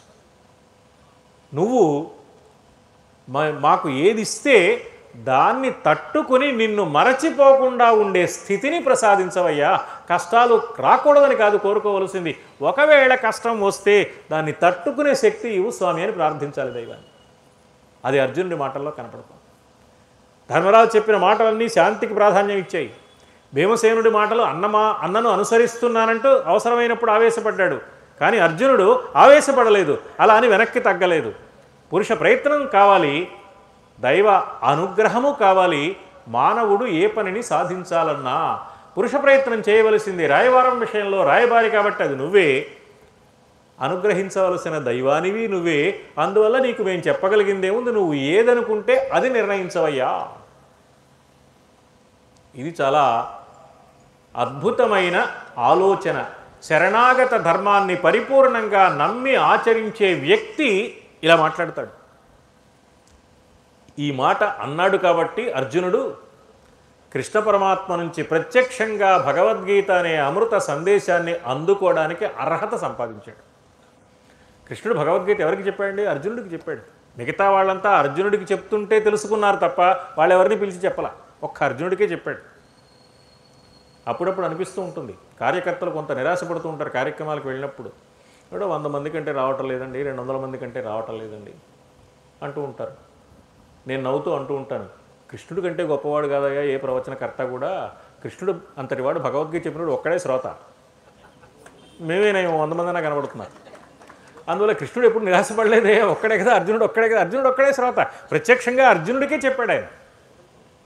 అర్జునుడు ఎంత అర్హత కలిగిన వాడు కాకపోతే, ఎంత అదృష్టవంతుడు కాకపోతే పరమాత్మ నుంచి ప్రత్యక్షంగా గీతామృతాన్ని ఆస్వాదించే అద్భుతమైన అవకాశం లభిస్తుంది. ఎందుకు లభించింది అంటే అర్జునుడి సంస్కారం. ఆ సంస్కారం ఇప్పుడు మాట్లాడిన మాటల్లో తెలుస్తుంది. నువ్వు ఏది అనుకుంటే అది జరుగుతుంది కానీ మరొకటి జరగదు కృష్ణ అంటున్నాడంటే పరమాత్మ మీద ఎంత విశ్వాసం ఉండాలండి. నువ్వు అనుకున్నదే జరుగుతుందని పరమాత్మతో ప్రత్యక్షంగా చెప్తున్నాడు. ఆ పరిపూర్ణమైన విశ్వాసం కావాలి. శరణాగత ధర్మంలో దైవం మీద నమ్మకం ముఖ్యం. దైవాన్ని పూజించడం కంటే దైవాన్ని నమ్మడం 1000 రెట్లు గొప్పది. దైవాన్ని నమ్మి తర్వాత పూజించవచ్చు, మానేయచ్చు, వేరే సంగతి. నమ్మకుండా పూజించినా ఉపయోగం లేదు. దైవాన్ని నమ్మాలి. ఏదో పూజలు చేస్తున్నాం కానీ అంటే లాభం లేదు. ఏదో పూజలు చేయకూడదు, అసలు పూజలే చేయాలి. అసలు పూజ నమ్మకంతోనే నడవాలి. చేస్తున్న పని నెరవేరుతుందనే నమ్మకం లేకుండా ఆ పని చేయడం వల్ల ఉపయోగం లేదు. నేను దైవాన్ని ఆరాధిస్తున్నాను అంటే దైవం సర్వసమర్థుడు, ఏది కావాలంటే అది నిర్ణయించగలిగిన వాడు, సృష్టి మొత్తం తన అధీనంలో పెట్టుకున్న మహానుభావుడన్న విశ్వాసం లేకుండా చేసే పూజ కాలక్షేపం అయిపోతుంది కానీ కర్తవ్యానికి కరదీపిక కాజాలదు. మానవుడు దైవాన్ని ఆరాధించే సందర్భంలో గుర్తుపెట్టుకోవలసిన ప్రధానమైన అంశమేదో ఇక్కడ అర్జునుని నోట మహాభారతం పలికింపజేస్తుంది.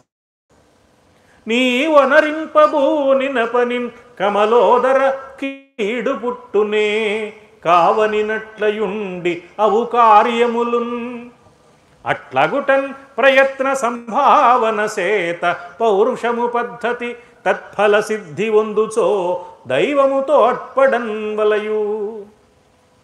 ఇంతవరకు చెప్పి చివరి మాట తిక్కన గారు అద్భుతంగా పలికింపజేశారు. ఇంతవరకు మూలంలో ఉంది, దాన్ని అనువాదం చేశారు. ఇంకా పద్యంలో ఒక పాదం కాస్త మిగిలిపోయింది, ఏదో ఒకటి పూరించవచ్చుగా. కృష్ణుడికి ఎన్ని పర్యాయ పదాలు, కృష్ణ, మాధవ, అచ్యుత, కేశవ అంటే ఆ పద్యం అయిపోతుంది. అలా అనలేదు తిక్కన గారు. తథ్యము రెండును నీ వినోదముల్.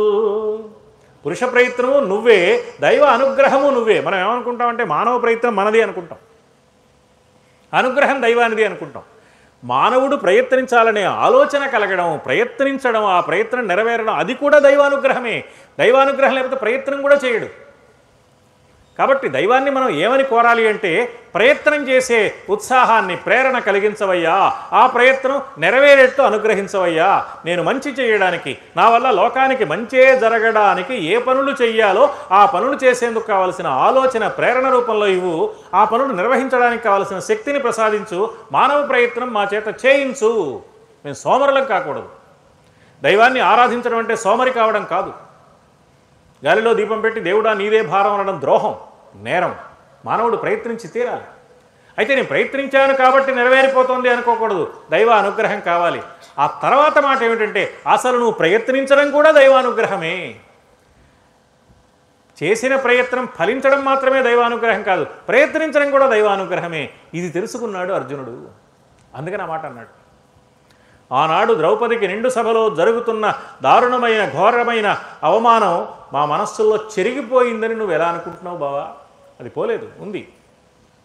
అరణ్యవాస, అజ్ఞాతవాస క్లేశాలు మేము మరచిపోలేదు. ఎన్ని జరిగినా ఆనాడు ఈనాడు కూడా మాకు ఒకటే ఆలోచన, ఓర్చుకుని ఉండాలి. ప్రతీకార భావం తగదు, ప్రశాంతంగానే ఉండాలి. కౌరవులతో కలిసిమెలిసి ఉండడం అన్న మా అన్నయ్య ఆలోచనని మేము అంగీకరిస్తున్నాం, అలాగే ప్రవర్తించాలని కూడా మేము అనుకుంటున్నాం. అందువల్ల నువ్వు చిత్తశుద్ధితో మా అంతరంగంలో ఉన్న సమర్పణ భావాన్ని అర్థం చేసుకుని నీ నిర్ణయానికి మేము కట్టుబడి ఉంటామని గుర్తించి వాళ్ళు ఎన్ని అపకారాలు చేసిన వాళ్ళైనా అవసరమైతే వాళ్లతో సంధి చేసుకోవడానికి సిద్ధంగా ఉన్నామన్న మా శాంతి కాముకతని గుర్తించి ప్రయత్నించు. కౌరవులు ఇన్ని ప్రయత్నాలు చేసినా మేము ప్రతీకారం తీర్చుకోవాలని ఎప్పుడూ అనుకోలేదు. కాబట్టి కౌరవులు మమ్మల్ని రెచ్చగొట్టడానికి కూడా కొన్ని పనులు చేశారు. ఘోషయాత్ర అందుకే చేశారు. వాళ్ళు రెచ్చగొట్టడానికి చేసిన పనులు కూడా సవిటి నేలలో చల్లిన విత్తనాలు అయిపోయాయి తప్ప అవి ఫలించలేదు. మేము మళ్ళీ ఎదురు తిరిగి వాళ్ళకేదో అపకారం చేయాలని ఎప్పుడు అనుకోలేదు, చేయలేదు. అయినా ఇంతకాలం తర్వాత మేము సంధికే ప్రయత్నిస్తున్నాం. ఇంత దుర్మార్గం చేసిన వాళ్ళు, ఇంత అపకారం చేసిన వాళ్ళు, ఇంత దారుణ ఘోరాలు సృష్టించిన వాళ్ళు, వాళ్ళతో సంధి చేసుకోవటం ఏమిటో నీకు అనిపించిందా? యుద్ధమే నిర్ణయించు, మేము సిద్ధమే. కాదు, పాండవులు శాంతి కాముకులై ఉన్నారు కాబట్టి ప్రశాంత స్థితిని వీళ్ళకి ప్రసాదించాలని నువ్వు భావించావా? రాజ్యాన్ని వదులుకోకుండా యుద్ధం రాకుండా ఉండే స్థితిని కలిగించు. నువ్వు ఏం నిర్ణయిస్తావో నీ ఇష్టం, నువ్వు నిర్ణయించు.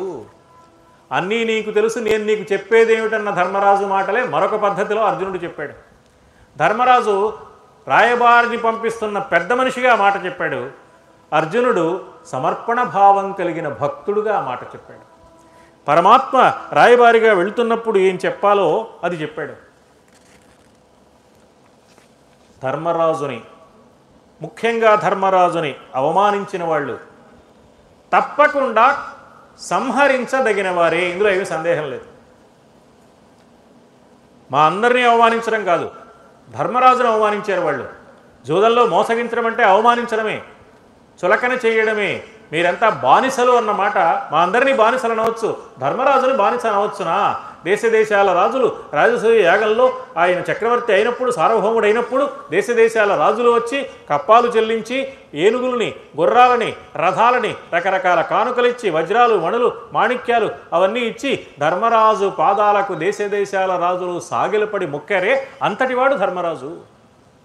అంత మహానుభావుడైన ధర్మరాజుని చాలా చులకనగా మాట్లాడారు వాళ్ళు, తేలిక చేసి మాట్లాడారు, వెక్కిరిస్తూ మాట్లాడారు, అవమానించారు.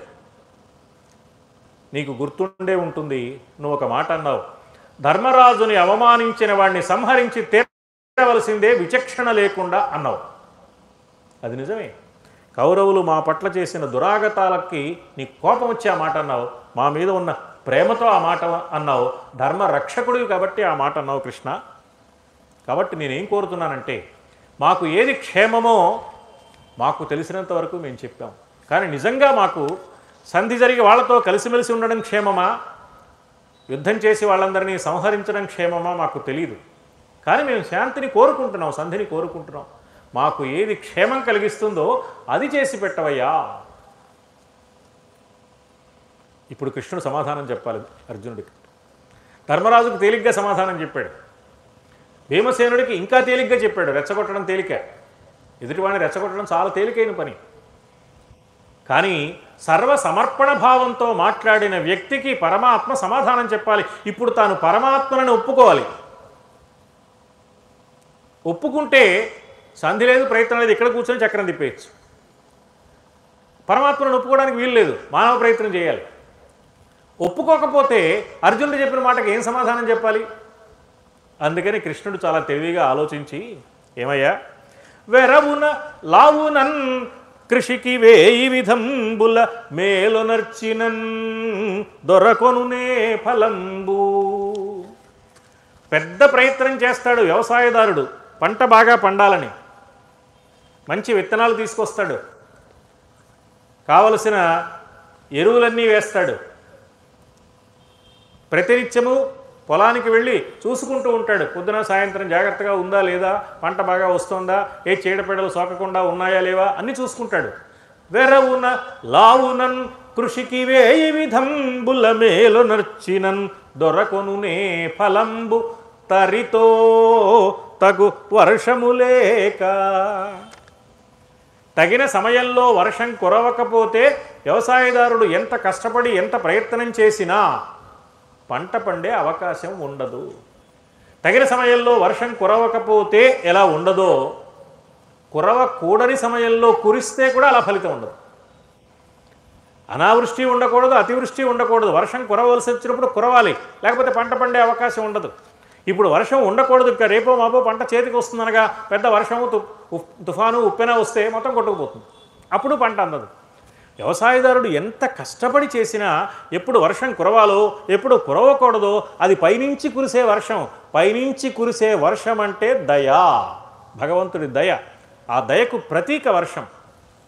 వృధా వర్షమని శపించకు, ఎంతో దయలేకపోతే కానీ ఎవ్వరూ ఈ భూమి మీద అధోముఖంగా పడరు.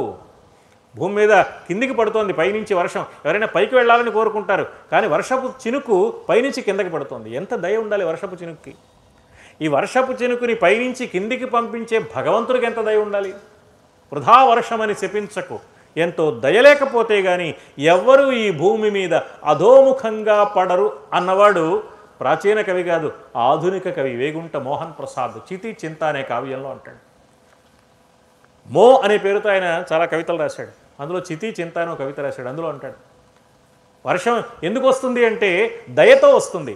వర్షం రావలసిన సమయంలో దయ, రాకూడని సమయంలో వర్షం రాకుండా ఉండడం దయ. దయ రెండు విధాలుగా ఉంటుంది. ఒకసారి వచ్చి అనుగ్రహించాలి, కొన్నిసార్లు రాకుండా అనుగ్రహించాలి. వర్షాకాలంలో ఈ కార్యక్రమం పెట్టుకున్నాం అనుకోండి, రాకుండా అనుగ్రహించాలి. పర్వాలేదు లేండి, షామియానా వేసుకున్నాం కదా, పెద్ద వర్షం కురవదులేండి అనుకుంటే గ్యారంటీగా చెప్పలేం. అప్పుడు రాకుండా ఆయన అనుగ్రహిస్తే తప్ప ఆగదు. కాబట్టి వర్షం రావడము అనుగ్రహమే, రాకుండా ఉండడము అనుగ్రహమే. అందుకని తరితో అన్నాడు. అదనున వర్షం కురవాలి. అదను పదను తెలిసి వ్యవసాయం చేయాలి. అదను పదను తెలిసి చేసే వ్యవసాయంలో అదనులో వర్షం కురిస్తే తప్ప పంట పండదు, పదునులో వర్షం కురిస్తే పంట దెబ్బతింటుంది. కాబట్టి ఎప్పుడు వర్షం కురవాలో ఎప్పుడు వర్షం కురవకూడదో ఎవరికి తెలియాలి? వర్షపు చినుక్కి తెలియాలి, మేఘానికి తెలియాలి, మేఘాన్ని పంపించే ఇంద్రుడికి తెలియాలి, ఇంద్రుణ్ణి ఆజ్ఞాపించే పరమాత్మకు తెలియాలి. ఎవరు ఆజ్ఞాపించగలరు మేఘాన్ని? ఎవరు ఆజ్ఞాపించగలరు వర్షపు చినుకుని? కాబట్టి వ్యవసాయదారుడు ఎంత చిత్తశుద్ధితో ప్రయత్నించినా, ఎంత నేర్పుతో ఓర్పుతో ప్రయత్నించినా పంట చేతికి అందాలి అంటే తగిన సమయంలో వర్షం కురవాలి. కురవకూడని వర్షంలో చినుకు పడకూడదు. ఇది కదా అవసరం అంటున్నాడు కృష్ణుడు. వెరవున లావునన్ కృషికి వేయి విధంబుల మేలు నర్చినన్ దొరకొనునే ఫలంబు తరితో తగు వర్షము లేకయుండినన్ ఎప్పరసున లెస్స చేసినను పౌరుషముల్ ఫలించుటెల్ల ఆదరణమునన్ ప్రసన్నమగు దైవము చేతనే చూవే ఫల్గుణ. మానవుడు ఎంత చిత్తశుద్ధితో ప్రయత్నించినా కూడా ఆ ఫలితము దైవం ఇవ్వాలి తప్ప మానవుడు అనుకున్నంత మాత్రాన తేలికగా చేయలేడు. క్షేత్రం హి రసవత్ శుద్ధం. చక్కగా సరి అయిన పద్ధతిలో భూమి, సారవంతమైన భూమిని ఎన్నుకున్నాడు ఒక రైతు. కర్మణైవ ఉపపాదితం. దాంట్లో వ్యవసాయానికి సంబంధించి ఏ పనులు చేయాలో అవన్నీ శ్రద్ధగా చేశాడు. అయినా ఋతే వర్షాన్ న కౌంతేయ. తగిన సమయంలో వర్షం పడలేదనుకో, జాతు నిర్వర్తయేత్ ఫలం. అప్పుడు ఫలితం వస్తుందా? కాబట్టి నేనేదో దీన్ని సాధించేస్తానని అనుకోకండి. దైవ నిర్ణయం ప్రకారం జరుగుతుంది. ఎవరంటున్నారు ఆ మాట? కృష్ణుడు అంటున్నాడు. అర్జునుడు ఏమన్నాడు? నువ్వే దైవానివి అన్నాడు. మానవ ప్రయత్నం నువ్వే చేయాలి, దైవంగా అనుగ్రహించాల్సింది నువ్వే అన్నాడు. కృష్ణుడు ఏమంటున్నాడు? మానవుడుగా నా ప్రయత్నం నేను చేస్తానయ్యా, దైవానుగ్రహం సంగతి నేనేం చెప్పగలను? దైవం అనుగ్రహిస్తాడో లేదో. తాను దైవం అనే మాట దాచుకుని ఎప్పుడూ కృష్ణుడు సాధారణంగా మాట్లాడ్డాడు. రాముడు ఎప్పుడూ తాను దైవాన్ని ప్రకటించాడు. కృష్ణుడు ఎప్పుడూ తాను దైవం కాదని అనడు. కానీ ఇక్కడ కృష్ణుడు నేనే దైవాన్ని అనకుండా దైవం అనుగ్రహిస్తుందో లేదో నేనేం చెప్పగలనయ్యా? తానే దైవం, కానీ దైవం అనుగ్రహిస్తుందో లేదో నేనేం నా ప్రయత్నం నేను చేస్తాను. అహం చ తత్కరిష్యామి పరం పురుషకారత. మానవ ప్రయత్నం అంతా పరిపూర్ణంగా నేను చేస్తాను, కానీ దైవం తు న మయా శక్యం కర్మ కర్తుం కథంచన. దైవం ఏం చేస్తాడో నేను ఎలా చెప్పగలను? నాకేం తెలుస్తుందయ్యా? కావున సంధికిన్ పురుషకారమునర్చద ఓపినంతయున్. సంధి జరగాలని మీరు కోరుకుంటున్నారు కాబట్టి, రాయబారిగా నన్ను ఎన్నుకున్నారు కాబట్టి. ఇది ఒక పెద్ద అబద్ధం. వాళ్ళు ఎన్నుకోలే, ఈయనే నేనే వస్తానని చెప్పాడు. మీరు ఎన్నుకున్నారు కాబట్టి నేను రాయబారానికి వెళ్తాను, మీరు చెప్పమన్న మాటలన్నీ చెప్తాను, నా ప్రయత్నం అంతా నేను చేస్తాను. నాకు కాస్త బాగా మాట్లాడడం వచ్చు, తెలివిగానే మాట్లాడతాను. వాళ్ళందరి సంగతి తెలుసు, అది నిజమే. మీరు పడ్డ బాధలు తెలుసు, వాళ్ళ దుర్మార్గము తెలుసు, మీ అవసరము తెలుసు, మీకు యుద్ధం ఇష్టం లేదని తెలుసు, అయినా రాజ్యం వదులుకోవడానికి మీరు సిద్ధంగా లేరని తెలుసు. మీ అన్నయ్య చెప్పినవన్నీ నిజమే. అందుకని ఇవన్నీ దృష్టిలో పెట్టుకుని నేను చిత్తశుద్ధితో ప్రయత్నం చేస్తాను. ప్రయత్నమే నేను చేయగలను, కానీ ఫలితం నా చేతిలో ఎక్కడుందయ్యా? ప్రయత్నం వరకే కదా నేను చేసేది. కావున సంధికిన్ పురుషకారమునర్చద ఓపినంత దైవము చేత ఎట్లగును దాని నెరుంగా. దైవం ఏం నిర్ణయిస్తాడో నాకు మాత్రమే ఏం తెలుసయ్యా అంటాడు కృష్ణుడు. ఇది పెద్ద నాటకం. సుయోధనుండు సంభావన చేసి పాలొసగు పాడియ కల్గిన. ఇంతవరకు చెప్పి కృష్ణుడు తర్వాత ఒక మాట మాట్లాడుతున్నాడు. అక్కడ కృష్ణుడి ఆంతర్యం బయటపడుతోంది. దుర్యోధనుడు బుద్ధిమంతుడే అయితే ధర్మబద్ధంగా పాండవులకు ఇవ్వవలసిన రాజ్యభాగాన్ని ఇవ్వడానికి సిద్ధపడే మనస్తత్వం కలిగిన వాడే అయితే బాల్యమాదిగా ఏ విధినైనను చెరుప ఇంతలు పాపములు ఆచరించునే. దుర్యోధనుడు నిజంగా బుద్ధిమంతుడే అయితే ఇప్పుడు నేను చెప్పే సంధివాక్యాలు విని తన తప్పు తాను దిద్దుకుని పాండవులకు రాజ్యభాగం ఇచ్చే సంస్కారం కలిగిన వాడే అయితే చిన్నప్పటి నుంచి ఇప్పటి వరకు మీ విషయంలో ఇంత దుర్మార్గంగా ప్రవర్తిస్తాడా, ఇన్ని ఘోరాలు నేరాలు చేస్తాడా? చెయ్యలేదు కాబట్టి దుర్యోధనుడు ఇప్పుడు కూడా ఒప్పుకోడు, కాబట్టి సంధి జరగదు, కాబట్టి యుద్ధమే జరుగుతుంది. యుద్ధం జరగడానికి దుర్యోధనుడు కారణం అంటున్నాడు కానీ నా నిర్ణయం అనటల్లా. ఇది పరమాత్మ యొక్క నిర్ణయం కాదు. నువ్వేం చెప్తే జరుగుతుందయ్యా, నువ్వు నిర్ణయించు, యుద్ధం నిర్ణయిస్తావో సంధి నిర్ణయిస్తావో, నువ్వేం నిర్ణయిస్తే అది మేము చేస్తామని అర్జునుడు అంటుంటే నేనేం చెప్పనయ్యా, నా ప్రయత్నం నేను చేస్తాను. అయినా దుర్యోధనుడు ఇస్తాడంటావా? ఎలాగూ ఇవ్వడు కదా, ఇచ్చే ఉద్దేశమే దుర్యోధనుడికి ఉంటే ఇంతకాలంగా ఎన్ని దుర్మార్గాలు చేస్తాడా? అంటే దుర్యోధనుడు ఇవ్వడు, సంధి జరగదు, యుద్ధమే జరుగుతుంది. అది నా నిర్ణయం. నా నిర్ణయం అనకుండా ఇలా జరుగుతుంది కదా, నేనేం చేయగలను? నా ప్రయత్నం నేను చేస్తాను. నా ప్రయత్నంలో మాత్రం లోపం ఉండదు. నేను మీ పక్షమే. సంధి జరగాలి, యుద్ధం లేకుండా మీకు రాజ్యభాగం రావాలని నేను కూడా కోరుకుంటున్నాను. కానీ జరుగుతుందనే ఆశ మాత్రం నాకు లేదు. నా ప్రయత్నం నేను చేస్తా. దైవ నిర్ణయం నేనేం చెప్పగలను? అంటే కృష్ణుడికి ఈ సంధి జరగదని తెలుసు, యుద్ధం తప్పదని తెలుసు. ఎందుకంటే సంజయుడు రాయబారిగా వచ్చినప్పుడు కృష్ణుడు మొట్టమొదటిసారిగా మాట్లాడిన మాటే సంధి లేని చొప్పు తోచే. కృష్ణుడి మాటలు జాగ్రత్తగా మొదటి నుంచి మనం పరిశీలిస్తే యుద్ధం జరుగుతుంది అన్నదానికి వీలుగానే మాట్లాడాడు. యుద్ధం జరుగుతుందని అంటూనే శాంతి కోసం చేయవలసిన ప్రయత్నం అంతా చేశాడు. అంటే మానవుడు శాంతి కాముకుడై ఉండి కయ్యానికి కాలు దువ్వకుండా ప్రయత్నం చేయవలసిన మాట నిజమే. అయితే అవసరమైతే యుద్ధం చేయడానికి కూడా సిద్ధంగా ఉండాలి. ఎందుకని? జీవితం ఎప్పుడూ యుద్ధరంగమే.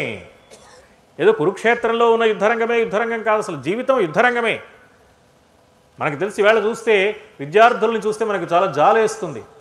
భవిష్యత్తులో బరువులు బాధ్యతలు మోస్తారో లేదో తెలియదు కానీ నడుము విరిగిపోయే అంత పుస్తకాల సంచి మోసుకెడుతున్నారు పాపం. అంత కష్టపడుతున్నారు. పొద్దు నుంచి రాత్రి దాకా బడిలోనే. చిన్నప్పుడు హాయిగా మన తరంలో చదువుకున్నప్పుడు సాయంత్రం 4 తర్వాత బడి ఊసెత్తిన వాళ్ళు లేడు. కానీ వీళ్ళు అలాగే రాత్రి 9 దాకా అక్కడే ఉంటారు. ఇంట్లో కంటే బడిలోనే ఎక్కువసేపు ఉంటారు. తల్లిదండ్రులకు కూడా అదే సౌకర్యంగా ఉంది. అందుకని అలాంటి స్కూళ్ళలోనే వేస్తున్నాం. మన మామూలు స్కూల్ అక్కర్లేదు మనకి. ఇంత కష్టపడిన తర్వాత వాడికి ప్రధానమైన యుద్ధం 10th క్లాస్ వచ్చేప్పటికి యుద్ధం. ఎలాగో ఈ 10th క్లాస్లో మంచి మార్కులు సంపాదించాలి. ఆ యుద్ధంలో గెలిచాడు, అయిపోయిందా? ఇంటర్మీడియట్ అనే యుద్ధం మొదలు. ఇంటర్మీడియట్లో గెలిచాడు, ఆ యుద్ధం కూడా పూర్తి చేశాడు. అయిపోయిందా? ఎంసెట్ అనే యుద్ధం. అయిపోయిందా? ఇంజనీరింగ్ అనే యుద్ధం, లేకపోతే డాక్టర్ అనే యుద్ధం. అయిపోయిందా? ఉద్యోగం కోసం యుద్ధం, బతుకు తెరువు కోసం యుద్ధం. మంచి ప్రాక్టీస్ పెట్టాలి, లేకపోతే మంచి కార్పొరేట్ హాస్పిటల్లో డాక్టర్గా చేరాలి, లేకపోతే పెద్ద కంపెనీలో సాఫ్ట్వేర్ కంపెనీలో ఇంజనీర్గా రావాలి, డబ్బు సంపాదించాలి, ఉద్యోగం కావాలి. యుద్ధం. ఉద్యోగం వచ్చాక పెళ్లి చేస్తారు, అక్కడి నుంచి రోజు యుద్ధమే. ఎలాగో కాబట్టి జీవితం అంతా యుద్ధమే. జీవితం యుద్ధరంగమే కానీ విజయరంగం కాదే. ఒక విజయం తర్వాత మరో యుద్ధం సిద్ధంగా ఉంటుంది. ఎప్పుడూ మానవుడు యుద్ధానికి సిద్ధపడాలి. జీవితం విజయరంగం కాదు, యుద్ధరంగం మాత్రమే అని మహాభారతం నిరూపిస్తోంది. కృష్ణ పరమాత్మ మాట చెప్తున్నాడు. అవసరమైతే యుద్ధం చేయడానికి సిద్ధంగా ఉండండి అయ్యా అని ప్రారంభించిన వాడు ఇప్పుడు కూడా ఏమంటున్నాడు? ఆ దుర్యోధనుడు రాజ్యం ఇస్తాడని నాకు నమ్మకం లేదు, నా ప్రయత్నం మాత్రం నేను చేస్తాను. కౌరవుల దుర్మార్గాన్ని, పాండవుల ఔన్నత్యాన్ని వివరించడానికైనా నేను రాయబారిగా వెళ్ళాలి కదా అంటే అందుకే వెళ్తున్నాడు అనమాట. మరి ఎలాగో వాళ్ళు ఇవ్వనప్పుడు ఎందుకయ్యా రాయబారానికి వెళ్ళడం? అనవసరంగా టీఏడిఎల్ దండగా. ఇక్కడి నుంచే మీరు రాయబారానికి రావడం లేదు, టూర్ ప్రోగ్రామ్ క్యాన్సిల్, మీ యుద్ధానికి మీరు సిద్ధమైపోండి అని ఓ మాట, ఓ టెలిగ్రామ్ ఇచ్చేస్తే అయిపోతుంది కదా, ఓ ఫోన్ చేస్తే, SMS కొట్టేస్తే. కాదే, ఎందుకు వెళ్ళాలి అంటే పాండవులు ఎంత ఉత్తములో కౌరవుల నిండు సభలో లోకానికి తెలియాలి. పాండవులు సంధినే కోరుకుంటున్నారు, శాంతి కాముకులని ప్రపంచానికి తెలియాలి. కౌరవుల దుర్మార్గం ప్రపంచానికి అర్థం కావాలి. ఇంత జరిగినా కూడా ఓర్చుకుని పాండవులు 5 ఊళ్ళిస్తే చాలు అన్నారు. అయినా ఇవ్వకుండా యుద్ధానికి సిద్ధమయ్యారు. వాళ్ళని ఓచకోత కోసేయడంలో ఏమీ తప్పు లేదని లోకం గుర్తించాలి. ఎందుకంటే ఆ లోకాన్నే రేపు ధర్మరాజు పరిపాలించాలి. మమ్మల్ని పరిపాలించే మహారాజు రక్తపిపాసి అనే ఆలోచన ప్రజలకు ఉంటే రాజుకి ప్రజలకి మధ్య సద్భావం ఏర్పడదు. అప్పుడు పరిపాలన సక్రమంగా సాగే అవకాశం ఉండదు. రాజు పట్ల ప్రజలకు అపార్థం కలగకూడదు. రాజు పట్ల ప్రజలకు విశ్వాసం ఉండాలి, సదభిప్రాయం ఉండాలి, మంచి ఆలోచన ఉండాలి. ఇది చాలా అవసరం. అందుకోసం కృష్ణ పరమాత్మ ఆ మాట అన్నాడు. సంధి జరగదు అని నేను ఎందుకు అంటున్నానంటే, అర్జున, ఉత్తర గోగ్రహణానికి వెళ్ళావు నువ్వు. ఉత్తర గోగ్రహణ సమయంలో యుద్ధానికి వెళ్ళావు. అప్పుడు కృష్ణుడు పక్కన లేడు. అదే ద్రోణుడు తర్వాత అన్నాడు, అర్జునుడు ఒక్కడు వస్తేనే మన తలల పాగాలు ఎగిరిపోయాయి, తలపాగాలన్నీ పట్టుకొస్తాడు, ఆ కుచ్చులన్నీ. అర్జునుడు ఒక్కడొస్తేనే ఉత్తర గోగ్రహణంలో మన తలల పాగాలు ఎగిరిపోయాయే, కృష్ణుడు అర్జునుడు కలిసి వస్తే తలలు ఎగిరిపోకుండా ఉంటాయా? కాబట్టి మనం ఒళ్ళు దగ్గర పెట్టుకుని ఆలోచించాలి అని ద్రోణుడు కూడా చెప్పాడు. పాపం వీళ్ళు వింటే కదా. ఇప్పుడు అది గుర్తు చేసి, ఉత్తర గోగ్రహణం సమయంలో నువ్వు అపారమైన పరాక్రమాన్ని ప్రదర్శించి అద్భుతంగా యుద్ధం చేశావు. ఆ యుద్ధం చేయడానికి ముందు భీష్ముడు ఒక మాట అన్నాడు, వచ్చినవాడు అర్జునుడు కాబట్టి తప్పకుండా అతడే గెలుస్తాడు, మనం ఓడిపోతాం. యుద్ధం చేయడం తెలివైన పని కాదు, బుద్ధిగా మనం విరాటరాజు గారి గోవుల్ని విరాటరాజు గారికి అప్పగించేసి ఈ వచ్చిన అర్జునుడికి నమస్కారం పెట్టి వెనక్కి వెళ్ళిపోవడం మనకు మంచిది అని చెప్పాడు అన్నాడు భీష్ముడు. అంటే సంధికి ప్రయత్నం అక్కడే మొదలైంది. ఉత్తర గోగ్రహణ సమయంలోనే సంధికి ప్రయత్నం మొదలైంది. కానీ విన్నారా కౌరవులు? యుద్ధమే చేశారే, ఓడిపోయారే. ఇప్పుడు కూడా జరిగేది అదే. వాళ్ళు యుద్ధమే చేస్తారు, ఓడిపోతారు. అయితే ఈసారి ఓడిపోవడం మామూలుగా ఓడిపోరు, ప్రాణాలు కోల్పోయి మరీ ఓడిపోతారు. దానికి నేను బాధ్యుడిని కాదు. భూభారాన్ని తొలగింప చేయడం కోసం అవతరించిన పరమాత్మ భూభారాన్ని తొలగింప చేయడం కోసం యుద్ధాన్ని నిర్ణయిస్తున్నాడు అన్నది ఉద్యోగ పర్వంలో మనకు అర్థమయ్యే రహస్యం. యుద్ధం జరగాలి, అన్యాయాలు అక్రమాలు చేసిన వాళ్ళు మిగలకుండా పోవాలి. వాళ్ళు మార్గాన్ని మార్చుకుంటే మంచిదే, వాళ్ళకి అవకాశం ఇవ్వాలి, వాళ్ళు మారడానికి అవకాశం ఇవ్వాలి. దుర్జన సజ్జనో భూయాత్, సజ్జన శాంతి మాప్నుయాత్, ఇది మన సంప్రదాయం. దుర్జనుడు దుర్జనుడుగానే ఉండి శాంతిని పొందడం అనేది కుదరదు. ఎందుకంటే వాడి వల్ల మిగిలిన వాళ్ళకి శాంతి ఉండదు కాబట్టి. దుర్జనుడు శాంతిగా ఉండొచ్చు, కానీ దుర్జనుడి వల్ల సజ్జనుడికి కష్టం కలుగుతుంది కదా. దుందుడుకు స్వభావం కలిగిన పిల్లవాడు తన తమ్ముడిని అల్లరి చేస్తుంటే తల్లి ఆ దుందుడుకు స్వభావం కలిగిన పిల్లవాడిని కాస్త చెవినులిమి అదుపులో పెడుతుంది. వాడి మీద కోపమా, వీడి మీద ప్రేమ, వాడి మీద కోపం ఉందే తల్లికి, వాడి వల్ల వీడికి కష్టం కలగకుండా రక్షించాలి. కాబట్టి సృష్టి మొత్తానికి తల్లి అయిన భగవంతుడి నిర్ణయం కూడా అలాగే ఉంటుంది. అందుకని పరమాత్మ ఈ మాటలు అంటున్నాడు, నా వంతు ప్రయత్నం నేను చేస్తానయ్యా. దుర్యోధనుడు పరమ దుర్మార్గుడు కాబట్టి, కొడుకు మాట కాదని తండ్రి ఏమీ చెయ్యడు కాబట్టి, ఆయన కూడా లోభం కలిగిన వాడు కాబట్టి, ఎవరికీ నీతి మీద విశ్వాసం లేదు కాబట్టి ఈ సంధి జరుగుతుందనే ఆశ లేదు. జరిగేటట్లయితే ఉత్తర గోగ్రహణ సమయంలోనే జరిగేది. వచ్చినవాడు ఫల్గునుడు అవశ్యము గెల్తుమనంగరాదు, రాలచ్చికనై పెనంగిన బలంబులు రెండును గెల్వనేర్చునే హెచ్చగు కుందగున్ తొడరుటెల్ల విధంబుల కోర్చుట అట్లుగాక ఇచ్చదలంచి ఇమ్మెయిని ఇత్తరి పొందగు చేతయున్ తగున్. ఇప్పుడు మనం సంధి చేసుకోవడమే మంచిది, యుద్ధానికి వెళ్ళడం మంచిది కాదు అని భీష్ముడు స్పష్టంగా చెప్పాడు. దుర్యోధనుడు ఉన్నాడు, కర్ణుడు ఉన్నాడు, అశ్వత్థామ ఉన్నాడు, కృపాచార్యుడు ఉన్నాడు, ద్రోణుడు ఉన్నాడు, ఎవరు వినలేదు. యుద్ధమే అన్నాడు దుర్యోధనుడు. యుద్ధం చేయాల్సి వచ్చింది. భీష్ముడు యుద్ధం చేశాడు. పాపం వద్దన్న భీష్ముడే యుద్ధం కూడా చేయాల్సి వచ్చింది. అందువల్ల యుద్ధమే ఆనాడు నిర్ణయమైంది. ఎందుకు అంటే కౌరవుల స్వభావం వల్ల నిర్ణయమైంది. నేను వచ్చాను కాబట్టి ఓచకోత కోసేస్తానని అర్జునుడు అనలేదు, ఓర్చుకున్నాడు. భీష్ముడు చెప్పిన మాట విన్నాడు. భీష్ముడు చెప్పినట్లుగా విని కౌరవులు యుద్ధాన్ని వదులుకుని ఉంటే అర్జునుడు యుద్ధం చేసేవాడు కాదు. కానీ వాళ్ళు వినలేదు కాబట్టి యుద్ధం తప్పనిసరి అయింది. ఆనాడు యుద్ధం జరగడానికి కౌరవులే కారణం, కానీ అర్జునుడు కారణం కాదు. ఈనాడు కూడా ఒకవేళ యుద్ధం జరిగితే ఆ యుద్ధానికి కౌరవులే కారకులు తప్ప ధర్మరాజు కాదు, అర్జునుడు కాదు. సంధి రాయబారం నిర్వహించడానికి వెళ్ళిన కృష్ణుడి అసమర్థత కాదు, ఉద్దేశం లేకపోవడం కాదు. ఇది మీరు అర్థం చేసుకోండి. నా వంతు ప్రయత్నం చిత్తశుద్ధితో నేను చేస్తాను. తప్పకుండా నేను మీ రాయబార సందేశాలను వాళ్ళ మనస్సుకు ఎక్కేటట్లుగా వినిపించే ప్రయత్నం చేస్తానయ్యా. ఇన్ని మాటలు చెప్పాక అర్జునుడు శాంతించి ఇక మాట్లాడవలసిందేమీ లేదని నిశ్చయానికి వచ్చాడు. ముందుకు వెళుతున్నాడు. పెద్దన్నయ్య మాట్లాడాడు, చిన్నన్నయ్య మాట్లాడాడు, బుల్లన్నయ్య మాట్లాడాడు. మరి నేను కూడా మాట్లాడితే బాగుంటుంది అనుకుని నకులుడు ముందుకు వచ్చాడు. పాపం నకులుడు ఎక్కువ మాట్లాడాడు, తక్కువ మాట్లాడాడు. ఒకే ఒక్క మాట అన్నాడు, కౌరవులు దుర్మార్గులు, వాళ్ళు సంధికి ఒప్పుకోరు, శాంతి చెయ్యరు, ఈ మాటలు వినరు. విని చెప్తున్నావు కృష్ణ, బాగానే ఉంది. వాళ్ళు అలాంటి వాళ్ళు అయితే మేం కూడా అలాంటి వాళ్ళుగా ఉండాలా? వాళ్ళు దుర్మార్గులు, కాబట్టి మేము కూడా అయితే యుద్ధమేనయ్యా అనేయటం న్యాయమేనా? వాళ్ళు ఆవును కొడితే మేము వెళ్ళి దూడను కొట్టాలా? ఇది ఏం న్యాయం? వాళ్ళు చేసినట్టే మేము ప్రవర్తించాల్సిన అవసరం లేదే. వాళ్ళ స్వభావాన్ని బట్టి వాళ్ళు ప్రవర్తించారు, మా స్వభావాన్ని బట్టి మేము ప్రవర్తించాలి కదా. అందుకని సంధి కోసం ప్రయత్నించడం ధర్మమని మా అన్నయ్య నిర్ణయించాడు.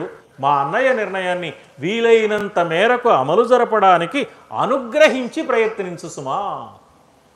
అంతేగాని యుద్ధం వస్తుంది, సంధి జరగదు, ఈ ప్రయత్నం వల్ల పెద్ద ఉపయోగం లేదు, ఇలాంటి మాటలు చెప్తావు ఏమిటయా బయలుదేరేవాడివి? అలా అనవద్దు సుమా, నువ్వు సంధికే ప్రయత్నించు అన్నాడు. నకులుణ్ణి ప్రేమగా అతడి శిరస్సు నిమిరాడు కృష్ణుడు. మంచి మాట చెప్పావు నకులా, సరే నీ మాట నాకు సంతృప్తిని కలిగించింది, తప్పకుండా ప్రయత్నం చేస్తాను అని ఒక అడుగు ముందుకు వేశాడు. ఇప్పటి వరకు నలుగురు అన్నలు మాట్లాడిన మాటలన్నీ ఓపికగా వింటున్నాడు సహదేవుడు. ఈ నలుగురికి సహదేవుడికి చాలా తేడా ఉంది. ఆధునిక కాలంలో ఈవేళ మనం యంగ్ బ్లడ్ రిప్రజెంటేషన్ అంటాం. మనం యువతలో ఉన్న ఆవేశం తీవ్రత, ధర్మం కోసం పోరాడే విధానం సహదేవుడి పాత్రలో చూపించింది మహాభారతం. సహదేవుడు మొదటి మాట ఏమన్నాడంటే, కృష్ణ ఆగు, ఈ నలుగురు మాట్లాడిన మాటలు ఏమైనా బాగున్నాయా? ఒక్క మాట న్యాయమైన మాట ఉందా దీంట్లో? ఇప్పుడు నువ్వు వెళ్ళి పాండవులకు రాజ్యం ఇవ్వండి బిచ్చం ఎత్తుకుంటావా? ఎంత నీచమైన విషయం అయ్యాది.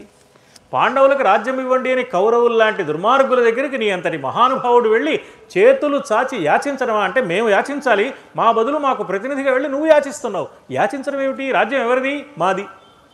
మా రాజ్యం వాళ్ళు ఆక్రమించుకున్నారు. మర్యాదగా మా రాజ్యం మాకు ఇచ్చి వాళ్ళు వెళ్ళిపోవాలా? లేక మేము యాచించి బతిమాలి బామాలి బుజ్జగించి తీసుకోవాలా? ఇది ఎక్కడ న్యాయం? ఆ పని చేయడానికి నువ్వు వెళ్ళడమా? ఎలాగైనా సంధికే ప్రయత్నించమని ఈ అన్నలు నలుగురు చెప్పడమా? వాళ్ళు చెప్తే చెప్పారు, నువ్వు ఊకొడుతూ వింటున్నావే, ఇదేమీ నాకు నచ్చలేదయ్యా అన్నాడు. రక్కస మాటలాడెదరు రాజును తమ్ములు. రక్కస మాటలు అంటే ఎంత మాత్రము పొంది పొసగని మాటలు, సరైన మాటలు కాదు ఇవి. ధర్మరాజు మాట్లాడిన మాటలు కానీ, భీమార్జునుడు మాట్లాడిన మాటలు కానీ, నకులుడు మాట్లాడిన మాట కానీ ఎంత మాత్రము ఒప్పుకోదగిన మాట కాదు. రక్కస మాట. రక్కస మాట అంటే కష్టాన్ని కలిగించే మాట, న్యాయం కాని మాట, పొసగని మాట, ఉచితం కాని మాట, మంచి వాళ్ళకి కష్టం కలిగించి దుర్మార్గులైన వాళ్ళకి అనుకూలంగా ఉండే మాట. అలాంటి మాటలు మాట్లాడతారా వీళ్ళు? మాట్లాడితే మాట్లాడారు, నువ్వు ఒప్పుకుంటున్నావే. అందులోన నీ ఒక్కటి అయిన కాదనక ఊకొనుచుండుట అంతకంటే మేలు. వాళ్ళు చెప్పిన పనికిరాని మాటలన్నీ అవును నిజమే, నేను ప్రయత్నిస్తాను, అలాగే సంధి కోసం ప్రయత్నిస్తాను, నా వంతు నేను ప్రయత్నిస్తాను. ఎందుకే ఎలా మాట్లాడతావు? ఈ సంధి పొసగదని ఓ పక్కన అంటున్నావు, అయినా ప్రయత్నిస్తానంటున్నావు. పొసగనప్పుడు ప్రయత్నించడం దేనికి? అసలు సంధి ఎందుకు అడగాలి మనం? ఎందుకు యాచన చేయాలి? వాళ్ళ రాజ్యంలో భాగం మనం కోరుకుంటే మాకు దయదలిచి కాస్త పడేవయ్యా అని బతిమలాలి. మాది రాజ్యం. సరిగ్గా సహదేవుడి ఈ భావమే భారత స్వాతంత్ర్య సంగ్రామం జరుగుతున్న వేళలో స్వరాజ్యం నా జన్మహక్కు అన్న బాలగంగాధర తిలక్ మాట. ఈ దేశంలో పుట్టిన నాకు ఈ దేశానికి స్వరాజ్యం సంపాదించే హక్కు ఉంది. పుట్టాను కాబట్టి, పుట్టుకతో వచ్చింది ఆ హక్కు. బ్రిటిష్ వాళ్ళు వేరే దేశం నుంచి వచ్చి ఈ దేశాన్ని ఆక్రమించుకున్నారు. వాళ్ళు వెళ్ళిపోవాలి. వాళ్ళు వెళ్ళిపోవాలని బతిమాలడం ఏమిటి? మా రాజ్యాన్ని మీరు ఆక్రమించుకున్న మర్యాదగా ఖాళీ చేసి వెళ్తావా, డొక్క చీరేయమంటావా అని అడగాలి తప్ప వాళ్ళని బతిమాలడం బామాలడం ఎంత హేయమైన నీచమైన విషయం అన్నాడు. స్వరాజ్యం నా జన్మహక్కు అన్న నినాదం ఆనాడు మహాభారతంలో సహదేవుడు వినిపించిన నినాదం. రాజ్యం మాదైతే మా రాజ్యం మీద మాకు హక్కు ఉన్నది తప్ప వాళ్ళకి హక్కు ఎలా ఉంటుంది? హక్కుదారులమైన వాళ్ళు, హక్కుదారుడైన వాడు ఎలా ఉంటాడు? మర్యాదగా ఉంటావా, ఖాళీ చేసి వెళ్తావా అని అడుగుతాడు కానీ బతిమాలుతాడా, బామాలుతాడా? యాచించడం ఎంత నీచమైన విషయం. క్షత్రియుడైన వాడు యాచిస్తాడా? క్షత్రియ ధర్మానికి తిలోదకాలు ఇచ్చి యాచించమని వీళ్ళు అడగడం, నువ్వు సరే అని మా పక్షాన ప్రతినిధిగా వెళ్ళి యాచించడానికి సిద్ధపడడం, వీళ్ళు మాట్లాడడం, దానికి నువ్వు ఊకొట్టడం నాకేమీ నచ్చలేదు. రక్కస మాటలాడెదరు రాజును తమ్ములు అందులోన నీ ఒక్కటి అయిన కాదనక ఊకొనుచుండుట అంతకంటే మేలు. అక్కట ఇట్లు వేడికొనినై నన్ను పోయేదవో. బిచ్చం ఎత్తుకోవడానికి వెళ్తావా కృష్ణ? సుయోధనుండెక్కడ భూమిలోన సగమిచ్చుట ఎక్కడా? దుర్యోధనుడు ఇస్తాడులే రాజ్యం. దుర్యోధనుడు ఎక్కడా, రాజ్యం వేడు ఎక్కడ? జరిగే పనేనా? కృష్ణ అనలేదు, కేశవ అనలేదు, మాధవ అనలేదు, దానవాంతక. ఏమయ్యా, యుద్ధం గొప్పది కాబట్టే కదా ఎంతమంది రాక్షసుల్ని సంహరించావు నువ్వు? పుట్టగానే మొదలుపెట్టావే. రాముడు కాస్త పెద్దయ్యాక 12 ఏళ్ళు వచ్చాక మొదలుపెట్టాడు. నువ్వు మరి పొద్దున్నే మొదలుపెట్టేసావుగా, లేవగానే మొదలుపెట్టావుగా. పుట్టగానే ప్రారంభించావే కార్యక్రమాన్ని. పూతన చన్నులో చేరుద్రా, అక్కడి నుంచి మొదలుపెట్టావు రాక్షస సంహార కాండ. నువ్వు దానవాంతకుడివి. దానవాంతకుడివైన నువ్వు దానవ స్వభావం ఎక్కడున్నా దాన్ని సంహరించాలి. రాక్షసుణ్ణి సంహరిస్తే సరిపోదు, రాక్షస గుణం కలిగిన ప్రతివాడిని సంహరించాలి. రాక్షస గుణాన్ని సంహరించాలి. రాక్షస గుణం ఉన్నంతకాలం సత్పురుషులకు శాంతి కలిగే అవకాశం ఉండదు. సత్పురుషులకు శాంతి కలగాలి అంటే శాంతి పన్నాలు వల్లించినంత మాత్రాన నెరవేరదయ్యా. రాక్షస గుణం కలిగిన ప్రతివాడిని వెంటపడి వేటాడి సంహరించి తీరవలసిందే. అప్పుడు మాత్రమే ధర్మ సంస్థాపనకు అవకాశం ఉంటుంది తప్ప ఈ శాంతి వచనాలతో కర్తవ్య నిర్వహణకు అవకాశం లేదు సుమా. అందుకని నేను ఈ మాట మాట్లాడుతున్నాను అన్నాడు. అలాంటి కౌరవులను యాచించి పొందే కూడు తినడం మాకెంత నీచమైన విషయం. మొదటిసారి జోదం జరిగింది, ఏదో సరదాగా జోదం ఆడుకున్నారన్నారు, మా రాజ్యం మాకు ఇచ్చారు. రెండవ జోదానికి మళ్ళీ పిలిచారు. అప్పుడు ఎంత దారుణమైన పని చేశారు కౌరవులు. అంతా అయిపోయిన తర్వాత ఉత్పాతాలు కనిపిస్తుంటే భీమసేనుడు ప్రతిజ్ఞలు చేస్తే భయపడిపోయి గాంధారీదేవి పరుగున వస్తే గాంధారి కోరిక మేరకు ధృతరాష్ట్రుడు బాగా తెలివిగా ఆలోచన చేసి ఆర్తనాదాలు చేస్తున్న ద్రౌపదిని దగ్గరకు పిలిచి వరాలిచ్చే వంకతో మా రాజ్యాన్ని మాకు ఇచ్చాడు. అలా వచ్చిన రాజ్యం మొదటిసారి జరిగిన జూదంలో. రెండోసారి జరిగిన జూదంలో ఈ గొడవంతా లేకుండా తెలివిగా అరణ్యవాస అజ్ఞాతవాసాలని నిర్ణయం చేసి మోసం చేసి మమ్మల్ని బయటికి నెట్టారు. అంటే మొదటిసారి మేము జూదంలో వాళ్ళు మమ్మల్ని మోసగించి లాక్కున్న రాజ్యం ఎలా ఇచ్చారు? ద్రౌపది చేసిన ఆర్తనాదాలు విని జాలిపడి ఇచ్చారు. సిగ్గులేక తీసుకున్నాం మేము. ఆనాడు యుద్ధం చేసి చావగొట్టి తీసుకోకుండా. కరుణశ్రీ గారు విజయశ్రీ అని ఒక కావ్యం రాశారు. అందులో సహదేవుడి చేత అనిపించారు. ఆడుది ఏడ్చి తెచ్చి కొనినట్టి దయారస ధర్మభిక్షకై గూడలు కృంగి కుంతి కొడుకుల్ చెయ్యి సాచుట ఎగ్గు సిగ్గులన్ వీడుట కాదకో. సిగ్గు లేకుండా ఇవాళ మేము యాచన చేసి ఆ రాజ్యం కావాలని అడుగుతామా? ఆనాడు మా భార్య ఏడ్చి రాజ్యం అడిగింది. ఏం కర్మ, ఏడవలసిన అవసరమే ఉంది? భర్తలు పరాక్రమవంతులై ఉన్నప్పుడు, అవతలవాడు దుర్మార్గుడైనప్పుడు, ధర్మం మన పక్షాన ఉన్నప్పుడు ధర్మ యుద్ధం చేసి విజయం సాధించాలి తప్ప యాచన చేయవలసిన దుర్గతి ఎందుకు పట్టింది ఈ పాండవులకి?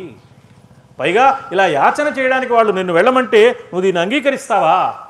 ఒకవేళ కౌరవులు నీ మాట మీద గౌరవంతో ఏదో మాకు కొంత ఇచ్చినా ఈ సంధి జరగదు.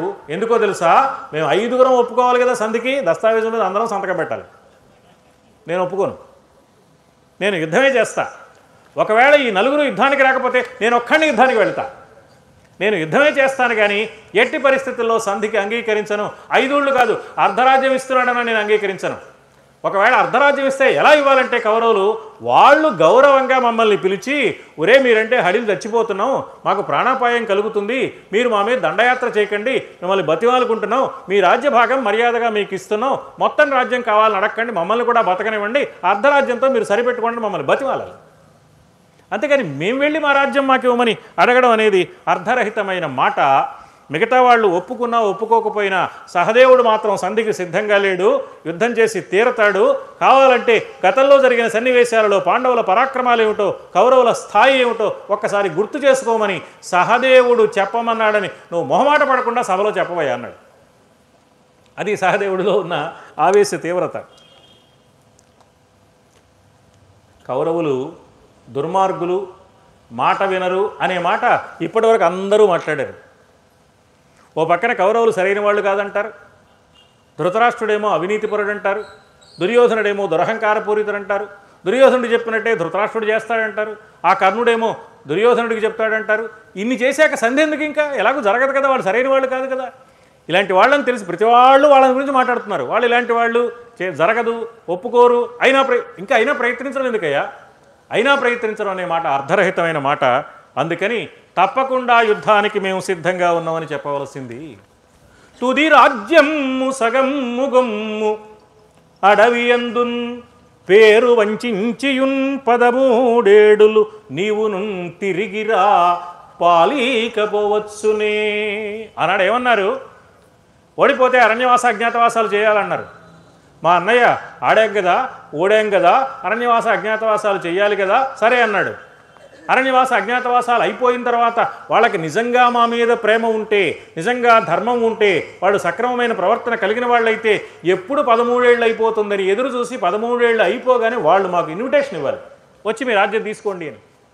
అరణ్యవాసం చేసామా, అజ్ఞాతవాసం చేసామా, చేతకాని వాళ్ళమై చేసామా? మా అన్నకు ధర్మం మీద ఉండే విశ్వాసంతో చేశాం. కానీ ఇది తెలియక వాళ్ళు ఇది చేతకానితనంగా భావించి, మా మంచితనాన్ని అసమర్థతగా భావించి వాళ్ళు తోచినట్టుగా ప్రవర్తిస్తుంటే దాన్ని నువ్వు కూడా సమర్థించడాన్ని నేను ఒప్పుకోలేకపోతున్నాను కృష్ణ.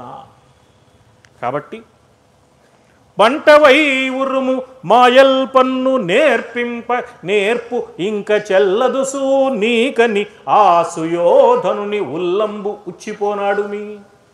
వాడి గుండె బద్దలైపోయేలాగా సమాధానం చెప్పబోయా దుర్యోధనుడికి. అంతేగాని బతిమాలతానంటావేమిటి? బతిమాలడం అనే ప్రశ్నే లేదు. అసలు రాజ్యం మాదే. అరణ్యవాస అజ్ఞాతవాసాల తర్వాత అడగవలసిన అవసరం ఉందా? మా రాజ్యం మాకు వాళ్ళు పిలిచి ఇవ్వాలి. నిండు సభలో ద్రౌపదికి చేసిన దారుణమైన పరాభవానికి సమాధానం చెప్పడం కోసమైనా మేము యుద్ధం చేయాలి, రాజ్యం కోసం కాకపోయినా. అందుకోసం కూడా యుద్ధం చేస్తాం అనటలేదే వీళ్ళు. భీమార్జునుల పరాక్రమం ఉన్నది ప్రతీకారం తీర్చుకోవడానికి కాదా? అధర్మపరులైన వాళ్ళని శిక్షించడానికి కాదా? అధర్మపరులైన వారిని సమర్థులైన ధర్మపరులు శిక్షించకపోతే అది ధర్మద్రోహం అవుతుంది.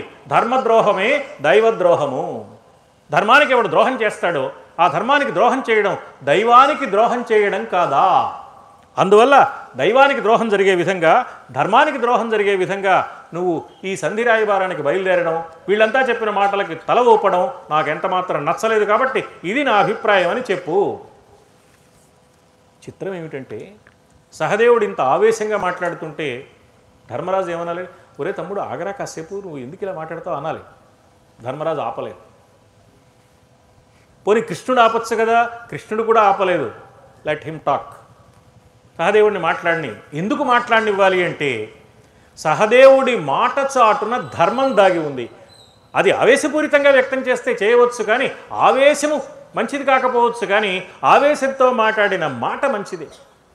లోకం తీరు ఎలా ఉంటుందంటే వాడు ప్రశాంతంగా ఉన్నాడు అనుకోండి, అవతల వాడు ఎలా ప్రవర్తించినా వీడు మౌనంగా ఉన్నాడు అనుకోండి, నేను చెప్పింది నిజమే కాబట్టి నోరు మూసుకు పడున్నాడు అంటాడు. ఆవేశపడ్డాడు అనుకోండి, చూసారా ఉన్నమాట అంటే ఎంత ఉలుకో, ఎలా ఎగిరెగిరి పడుతున్నాడు అంటాడు.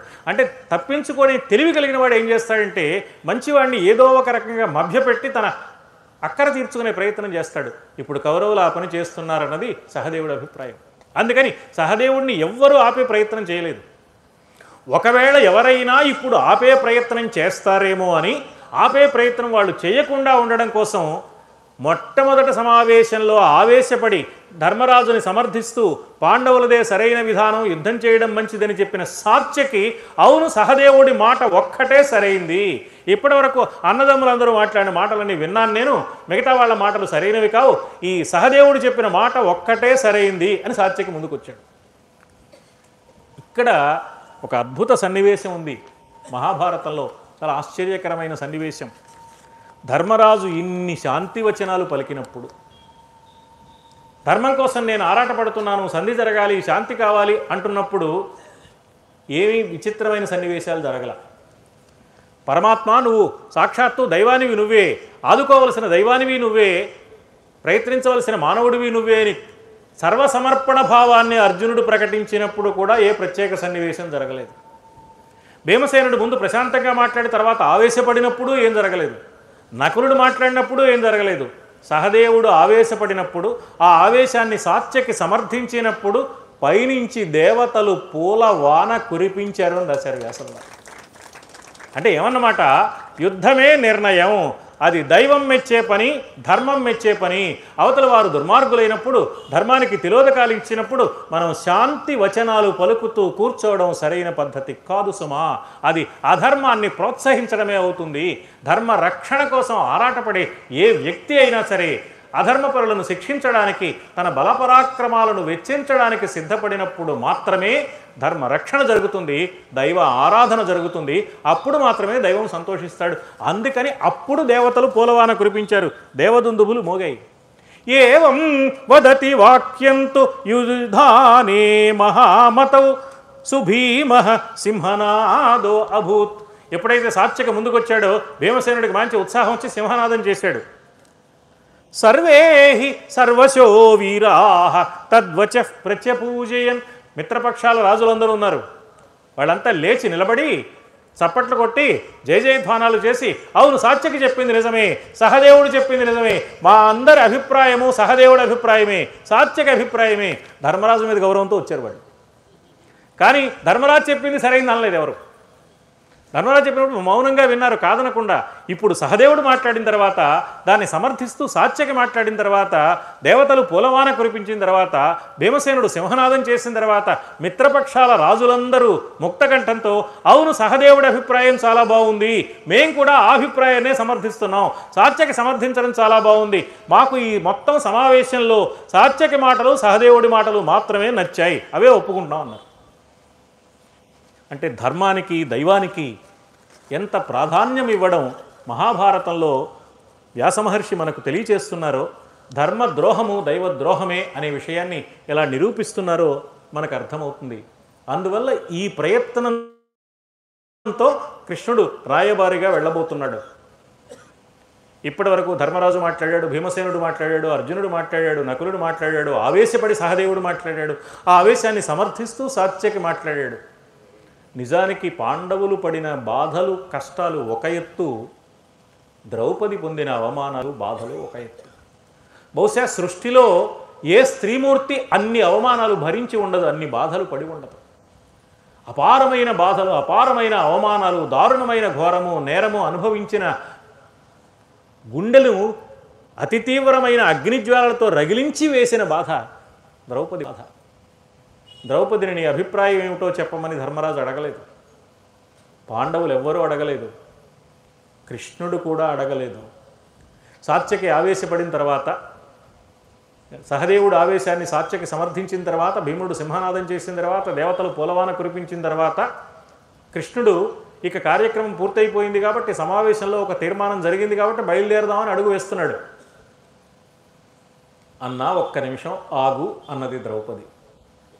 ఆగమన్న ద్రౌపది తన అంతరంగాన్ని వెళ్ళబోసుకుంది. అంతరంగంలోని ఆవేదనకు అక్షర రూపం కల్పించి పరమాత్మకు సర్వసమర్పణం చేసుకున్నది. జరిగిన విశేషాలన్నీ, దారుణాలు ఘోరాలు నేరాలన్నీ ఏకరువు పెట్టింది. కొంచెం ఆవేశపడి కేవలం కౌరవులను నిందించడం మాత్రమే కాకుండా భర్తలను కూడా నిందించింది. మరి ద్రౌపది భర్తలను నిందించడం న్యాయమా, ధర్మమా, సతీ ధర్మమా అని మనకు సందేహం కలుగుతుంది. అది ఎలా ధర్మం అవుతుందో, అది ధర్మమో కాదో కృష్ణుడు ఏమని నిర్ణయించాడో, అసలు ద్రౌపది ఆవేశపడి ఏం మాట్లాడిందో రేపటి రోజున మనం తెలుసుకునే ప్రయత్నం చేద్దామని పెద్దలందరికీ సవినయంగా విజ్ఞప్తి చేసుకుంటూ, స్వస్తి సర్వేషాం సమస్త సన్మంగళం.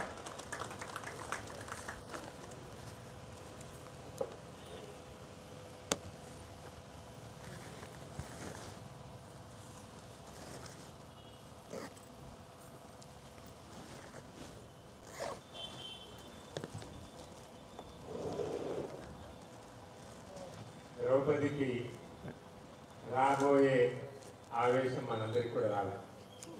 చాలామందిని మనము ధర్మాధర్మ విషయంలో వాళ్ళకు తెలిసినట్టుగా వాళ్ళు చేస్తారు. మనం ఎందుకు చెప్పాల్సిన అవసరం లేదు, ఎవరు చెప్తే ఎవరు పెట్టారు అనేటువంటి బలహీనతను పొందకుండా మనకు ఎంత ధర్మావేశం రావాలో అంత ధర్మావేశాన్ని మనకు ప్రబోధించారు మృదువైనటువంటి మాటల్లో. దీనికి మనం ఉపేక్ష చేస్తున్నాం కాబట్టే ధర్మాన్ని మనం రక్షించుకోలేకపోతున్నాం. ఒకవైపు దేవస్థానాలు కానీ, ఒకవైపు మనుష్య స్థానాలు కానీ, మన యొక్క సమాజంలో ఎక్కువ సంఖ్యలో ఉండేటువంటి మన యొక్క కోరికలేమి జరగడం లేదు. ఇతరులవి చాలా తక్కువగా జరుగుతున్నాయి. మతం అనే పేరుతో హిందూ మతంలో చాలా మతాలు ఉన్నాయి, హిందూ మతం ఒకటి కాదు. అందులో మతాలు ప్రతి మతము వేరు వేరే, వైష్ణవము శైవముది, ఇలా ఇన్ని మతాలు ఉంటే, ఇన్ని మతాలు ఉండి ఒక ఐకమత్యంతో ఉండేటువంటి మహాబలం కలిగినటువంటి మనము అల్ప సంఖ్యాకులు అనబడేటువంటి వారి యొక్క మతాలను గౌరవించడం అనేటువంటి సంప్రదాయమును ఇంకా మనము మర్చిపోవడం లేదు. ఏ ప్రభుత్వాలలో వచ్చినటువంటి ఆ భావాన్ని వాళ్ళను గౌరవించడమే తప్ప మనము గౌరవించుకోకపోవడం అనేటువంటి దాన్ని నేర్చుకున్నాం. కానీ మనను గౌరవించుకోవడం అనేటువంటి ప్రయత్నాన్ని ఇప్పుడు చేయవలసినటువంటి అవసరం ఉందని సహదేవుడు మనందరికీ చెప్పాడు. మనందరికీ పుష్పవర్షం కురవాలి. అలాగే విజయం ధర్మ జయతు రాముడి యొక్క ప్రసాదం అయోధ్య, ఈ ప్రసాదంలో ఆ ప్రసాదం కలిపి అందిస్తాం.